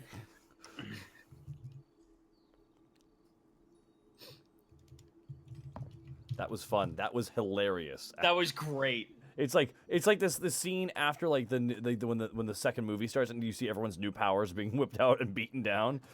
It's like getting that brand new car and driving on that old road. It's nice to actually hit something with that dagger for once. That is an amazing. Everyone nailed their attacks. I hit with the fucking javelin Yeah, everybody finally. hit really well. It's so nice. It felt so good. You guys managed to scavenge up everything of use. You guys hide the bodies under a couple of shrubs. The crows are already they're already sitting and watching as you guys are putting the corpses in discreet areas. Let him have it. I don't like these crows. That's racist, or is it? Is that a racism? Or you just stop. Is it? Do you feel like someone's owning them or controlling them? Someone might be watching us. Hello. Borky waves. Alright. Borky flips it off. Can I roll insight to see if that thing actually responded to him specifically? Roll knowledge nature rather than insight. Oh please, yeah. God! Can I as well? Since I'm also very suspicious. Yeah, go ahead. You're being knowledge nature as well. 14. Okay. You guys have just freshly killed someone, and the smell of burning flesh is in the air. They're probably just coming to reap the rewards. And as you are like considering this, you do see more of them beginning to land on the branches. All right, gentlemen. I suppose we should move on. Local burb doesn't like other burbs more at 11. Move on to town. Let's get to town. Let's do it. You guys press forward, and you guys walk. And as you do, you finally reach the Nocturne Timberland, and it is besieged by webs. Every tree, every spacing between each branch is coated with thick spider webs. Oh, good. And that's where we'll end the session today. Oh boy! Wonderful. Oh my goodness! Oh, This session had a lot of different stuff into it. Like the job interviews, walking around town with a little bit of shenanigans, and all of a sudden that super like almost horror-esque moment of like what I could only do to describe when you were describing that. I'm like, are Are you describing the Dark Tower series franchise right now to me? Because you were describing the Dark Tower franchise right now to me. Like good, not the. I haven't seen that. No, so not the movie, now the books, I'm- the book. No, not the. Oh, the I books. Like see. that's literally what it felt like. It felt like the first book called The Gunslinger.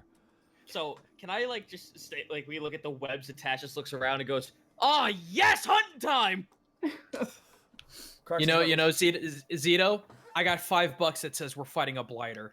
Oh fuck yeah! Is a blighter like a big spider?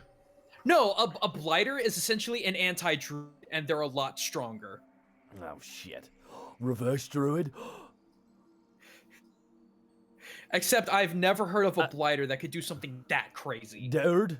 It's druid backwards. He's dude. A blighter.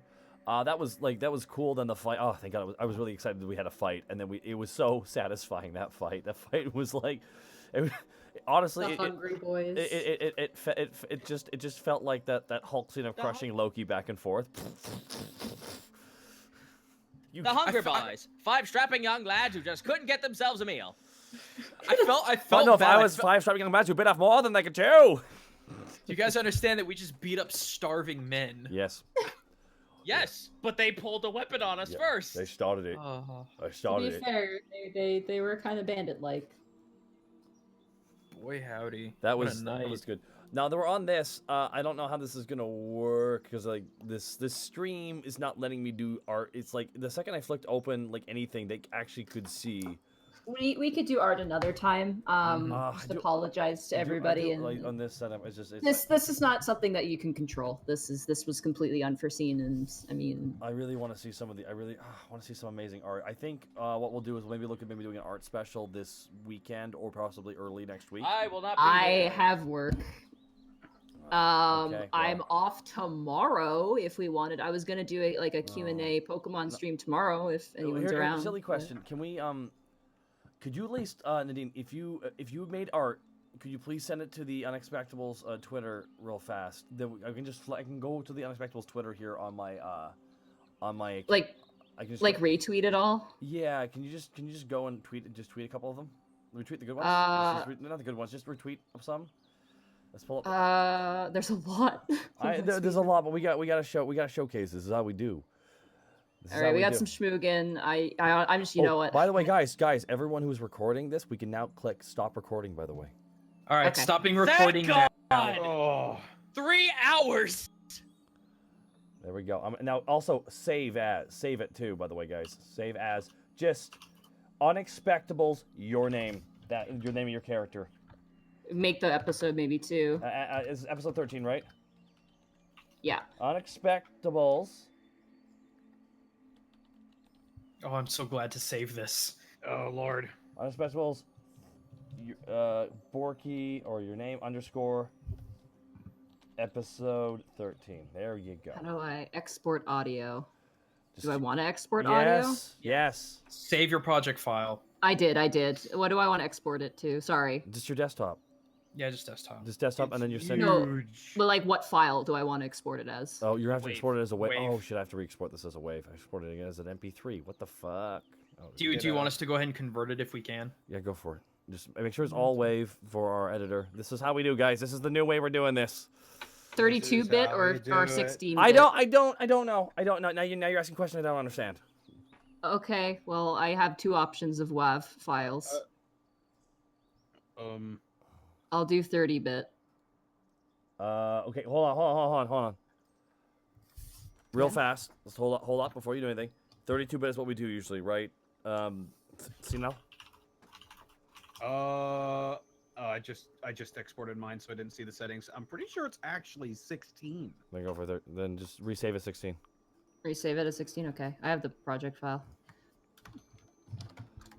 Oh, someone actually made a good point. I hate to be that guy, but I think Zito forgot to erase the Hero's Feast effects. You know what? That could be true. Okay, I'll get rid of that. I love how Borky was the only one that seemed to care that Greckles moving stuff with seemingly his brain. Wait, what? What was? No one else seemed to care. What did Borky notice? Well- Sorry, I'm not noticing what you're saying. I noticed. No, When he used Mage Hand on the door. You were the only one that was like, "What the hell is happening?" Why? How'd you do that? What? Oh shit! More magic. Volcanic where has are we mage sending hands, this so he to? knows what's up. Oh no, There Curtis was with it. technology. Oh, 32 is fine. 32, 60. Either or, I think is okay. Where are we sending Hang on, this let me- to? We check just this we'll shit. just send it after we get done talking about the art. Just send. It's all good. We'll just send it to that. It's in the chat. We're sending it to that email that was posted up in the chat. Just send him a link or go to WeTransfer and send it via that way to that link. I do not see a link. That's the problem. His email address. Ah, okay. I'm not. We'll get it taken care of. I can't flick it up because then everyone can see his email address, and that's the last thing we want to do. It's okay. Well, let's just worry. Let's just get it saved, and we'll worry about it when we close down. Guys. Okay, let me go. Let's go now. I'm gonna go to the. I'm retweeting a bunch of random things. Unexpectables. I just. Oh. By the way, guys, I've had a lot of people ask me like, "Oh, can we submit like NPCs?" No, I'm sorry that I have to have control on that, and I've had a lot of people asking, and I'm sorry. If you're a person who likes to make a lot of characters, be a DM, and then you can use them. That's honestly my best. No, I'm dead serious. If you're a person who really likes making characters, I'm laughing at Schmoogan. Oh, okay. Wow, there's a lot of art. Wow, I don't even know where to begin with here. All right, let's. Well, first of all, I want to show you something really sexy, which is Mason Media Road's amazing 3D render of Panic Grimtongue. Let's just drink it in, man. Yeah, it's pretty. It's pretty. That is. Don't lie. And I gotta ask you this question, Snake. How does it feel just to look at this right now? I feel like I want a 3D printer so I can print him out and have him on my desk. I feel like we should find. I feel like we should find someone who knows how to rig so you can play this on Skyrim. Yeah. Oh man, you know what I'm imagining? Actually, getting the actual rig of it and actually sending it to like a custom 3D printer shop. We could actually make ourselves our own figurines of our characters of this caliber. Like that would be just for us, for personal use. Oh, that'd be so fucking dope, though. Mm-hmm. It would I retweeted a bunch of different stuff. I didn't retweet a whole ton of stuff, but I retweeted as much as I could. I'm loving some of this art, which is like Monty as a DM. Which Where? Is just you Oh. coming out of a volcano with what I will describe as the Chaos Emeralds. Oh, we've also had So much amazing art. Jesus Christ. Oh god, we have people doing side characters. We have Adric Metalmane that King of Citrus did. We have Ozzy done by Mizuku Uchiha. I'm just going through here. We have Riku Hatsune doing clearly he deserved first place, best boyo for the sorry, I was holding in a burp there. Sorry, I forgot his name. Then we have more bodies, please. Here's some adorable from Kaz Animations for our lovely friend Nell. And then of course we have doing some concept art of Big Guy for that one from the roleplay campaign. Mm-hmm. Big Guy. So we're gonna Big Guy from the roleplay. You mean Suplex Thunder? Sorry. That's just called Big. He's just called Big Guy. Sorry, wrong guy. Yeah, there's Big Guy and then there's Suplex Thunder. Oh, here's Task's entire story in one picture by DNetCE. Hot diggity daffodil. Yeah, we have a guy who's doing like statting of like fights and stuff. This is crazy. I love all the eyes too. That's looking dope as shit. Actually, I love this. That's pretty fucking cool. Thank you so much. That's fucking rad. And then we of course had last week on the Unexpectables from DNetC again, which is like lots of shenanigans. And You may want to refresh the Twitter because I just like retweeted a bunch. I will. Of stuff. I'm just gonna go up through whatever you retweeted, then I'll refresh. And here we go. You won't be able to catch the stream, so here's some fan art. I like me with Ty Borpington at the bottom of Thank that you for the one go-go. drawing. Oh, it's me, the fish. I am so happy. I'm inexperienced at color and faces, but I did think I did all right. This looks Oh, this picture from Zaya W8 for Borky getting just one punched is fucking rich. It is some rich stuff here. Let me tell you. Fucking cold clocked. And then a good old Task on a rock, which is looking pretty good there. We also have some Bork and some really awesome Borky art. Thank you so much, Zaya. And then here we go. What's in there? Trash, yeah, buddy. Yeah. From Schmoogan, I love Schmoogan. Trash. Let's King of Citrus with the official art for our new little goblin girl. I love this. Oh, you should see Nutcase's art too. Yeah, It's I saw awesome. Nutcases is great. Mizuki. Oh my god, I love that. What is her name again? I wrote it down here. Sorry. Scarbles? I believe her name's Scarbles. Scarbles. Scarbles looks like she's having none of this. She looks like one of those no-nonsense bartenders. She's like 90% teeth. I love it. Yes. And here is Barden Metalmane. Got a nice mustache there. Thank you so much. Kalian the Alien, which is a great Thank name. you, everybody who posted artwork. Yeah. I'm sorry, I'll be retweeting all of it. So Jesters Unite. I found this one really funny for some reason. It's French press. What is French? It's French bread. It might be my favorite panic face ever. Is that right there? I just. He looks so tired. He's so Just hungover. One of those days, you know. Just one of the. Okay, here we go. We got some more Schmoogan art. They say same as it ever was. Same as it ever was. I promise you, we will not have that sort of conduct here. Okay, you know what? Why am I reading it? Yeah. I promise you this. We will not have that sort of conduct here on the premises. Unless it's in the privacy of your own room. And the lucrative. Hey. I love the man face with the woman boobs and then with the fucking goblin. That's really great. And then we have coffee. Oh. Precious flub flish boy. There we go. Yes. Some more art of panic. Go for it. Go for it. You know. I don't know what it is. It'll pop up here in a second.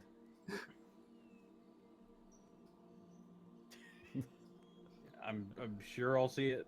Why are you so far behind? Oh my goodness. I don't know, man. Hey, blame the stream delay, buddy. Yeah, I know, right? I'm hovering. I'm in. This is not my beautiful house. This is not my beautiful wife. I'm not in here out of fear. It's a personal challenge.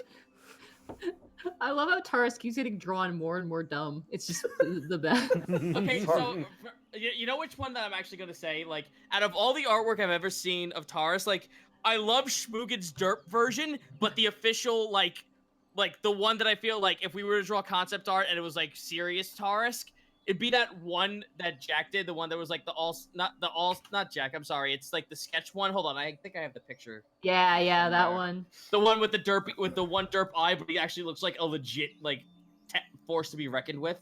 Yeah, he's got like seven. Johnny of Doom. Johnny 7 Doom. That one I'm talking about. Johnny Doom. Here we go, and here's the mistress. I'm really liking the art. Thank you, Junk Boddington 9. Very, very nice. And we have some. Oh my God, this is. Wow, this face. From Ultriaos. When I first started using this Twitter thing, have a picture I will not apologize for. Foodgasm. That's a face. Yep. That is. I love it. I love the wolf heads. They're cute. The wolf heads look great. The wolf heads look super great. Lewd, hot mess Borky, everybody. Thank you, Ultra Bub. At Ultrahouse. First time ever doing this Twitter thing. You succeeded. Thank you so much. Oh my God, I'm dying here. All right, here we go. And now we have. Ooh, oh my goodness.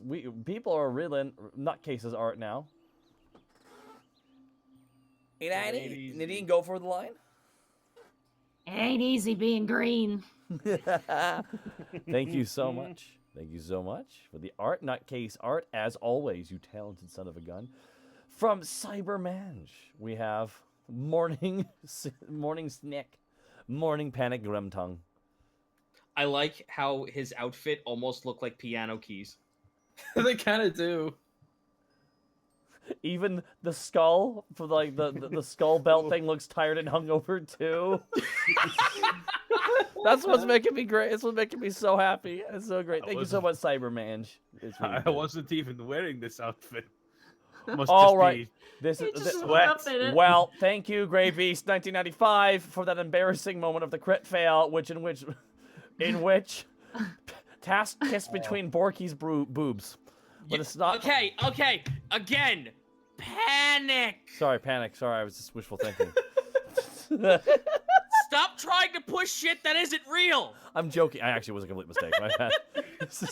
Are you okay, man? Are you? No, I'm fucking kidding. I'm joking with Borky, you. Stop this is- pushing shit that's not real. This crit fail art gray underscore beast 1995. Wow. Borky's face is just like, Okay, anyways. Maximum anime. Whip Seriously. of Panic's best friend, Mr. Middlemane himself. Look at that. King of Citrus. At Citrus What an asshole. Look at I mean, is what? He Hang looks on. out for you guys. He does. It's just he has it out for Panic because he knows Panic. You just gotta get out. Don't insult a dwarf. Don't Hey, insult a maybe, dwarf. who has maybe such a if we didn't have rats in our fucking building. Oh my god, I cannot wait for the next Oh. fight. I just noticed there were some rats. I was wondering, do you do your job at the Pride or just for the money? X4. I'm getting out of this. I don't want anybody. This is amazing. Trick art. question. You don't do your job. Citric King, this art of Mr. Metalmane is fucking ace. Good job, man. This is pretty sick. Don't forget to check. Please follow all these artists as well who have been making this art for us. Please, by all means, please follow them because their artwork is incredible. It really is. It's not just what we do. I follow a bunch of artists now who've given art to us, and some of their actual art submissions have been fantastic.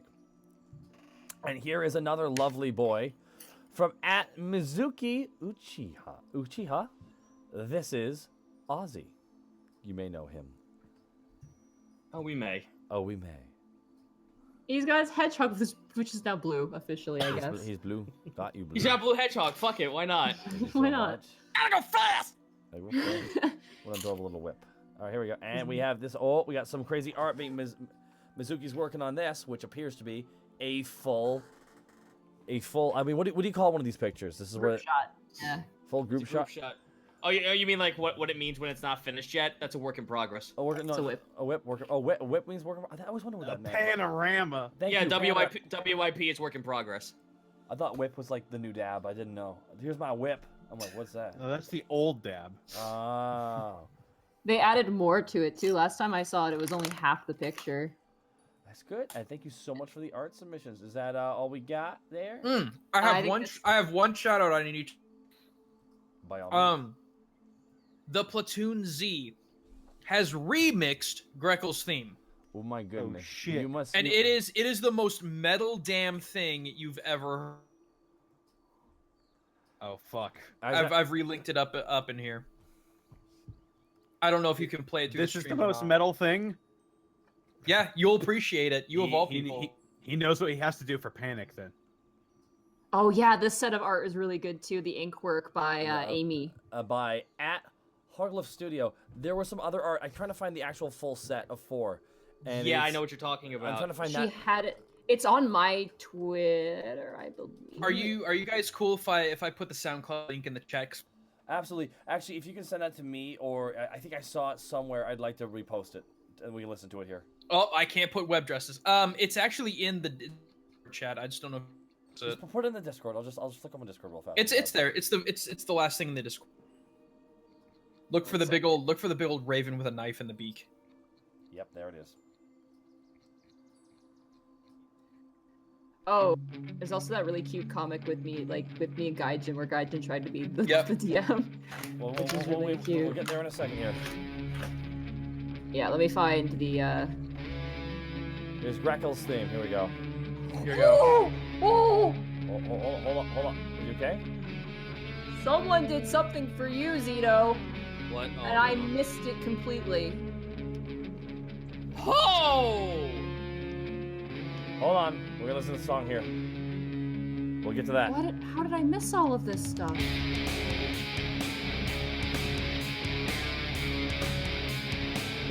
Excuse me. Really fast. How do you turn down music on SoundCloud? At the bottom of the screen, there should be a little speaker icon. Thank you. Cool. Thank you. There, I didn't notice that.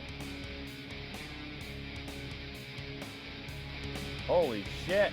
The Platoon Z, you crazy son of a bitch! This is some good shit. I'm trying to find the 4 set of the. Yeah, no worries. Oh, here we go. I found it. This is going to be playing during a key battle that Greckles has to win his fight. Hell yeah. Oh, should we import this music into roleplay? Roleplay, you mean role-playing. Yeah, at roleplay. I mean the actual program. Roll 20. Roll 20, sorry. I'm sorry, I'm tired. Can you tell? You can.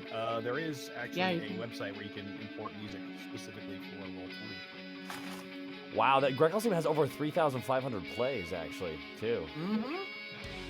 Good ass theme. It's freaking good. It's a good song. I posted something from Freeze, which is amazing. You saw it, Zito, right? I saw it. It's so good. Why there. are people getting into the backstory when it can't happen?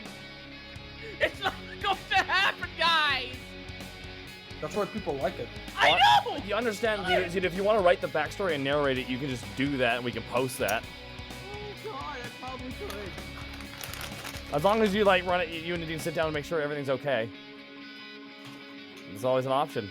At the same point, you want to explore that as time goes on. That's the way to do the backstory. That's why I don't want to give a lot of information. Like I gave like a scratch of the surface and let it play out from here on out. Some dope stuff there. Can you link something here in the chat? What is? Oh, this is. Oh my goodness. Here is a backstory shot, which is pretty crazy. I don't even know what to think about this. This is fucking cool. This is Still a Whip by Freeze That HD. That's what we were talking about. Look at what the. Oh my god. It's the fucking blue dragon killing the clutch. Oh my god. Jesus, this is incredible. Freeze That HD. This looks sick.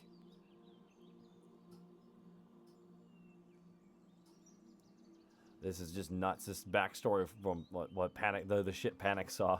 So, Task. God damn, I'm tired. Getting everyone's names wrong. You're all... Okay, you know what, Taka? We're gonna have to initiate a swear jar mentality for this. Every time you get a name wrong, I take away bits from your channel. No. That's how I pay for these shows. You know how bad taxes are gonna be this year? You can't do this!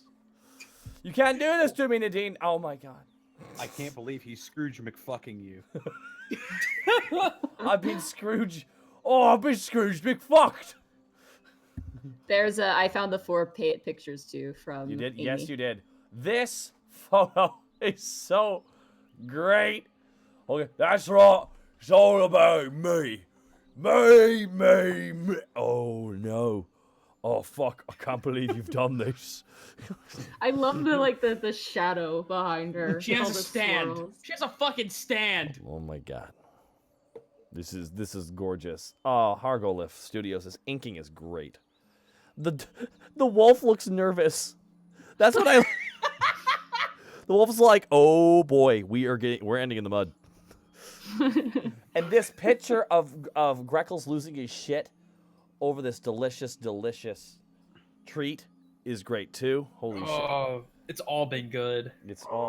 Looks fantastic. The hands are so incredible on that. Yes, they are. The hands are so descriptive. And then there's of course this, hatching. I feel Oh so my bad God. for Doros in this. I'm just like, Panic's a shit. I don't root for Panic. I actively root against Panic in this entire storyline. At no point do I think Panic.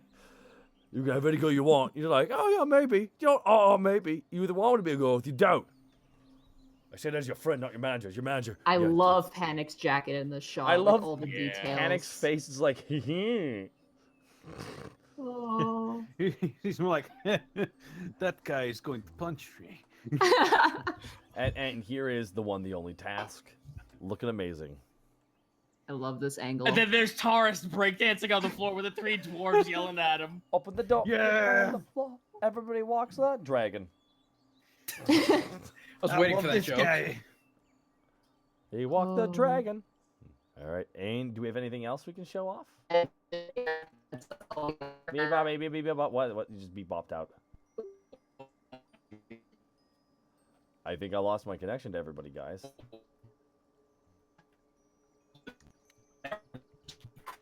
Wow. Oh my God, we're all... We were all God. We're all back. We all became. We're all Thank God. We all became snatchers for a sec there. What if I told you the internet is literally nothing but bots and you're the only person in the world? Yeah. I thought it was a series of tubes. No, I'm gonna start it's a truck you just dump stuffing on. I'm gonna start like retweeting everything at this point now that we've looked through most of the art. That's pretty fantastic. Guys, thank you so much for coming to the Unexpectables stream. For the people, the first time ever, we'll be streaming this on Twitch next week. We apologize for it not being on Twitch this week, but we appreciate you guys sticking around for the YouTube version of this. We will hopefully, I will give you guys more information about the actual podcast version of this. We'll see where it's going after this. But for the most part, guys, thank you so much from all of us here at the Unexpectables and all of us who work at the Sweet Dragon. Have a sweet evening. And have your life be unexpected. All right, bye. Bye. Oh my God.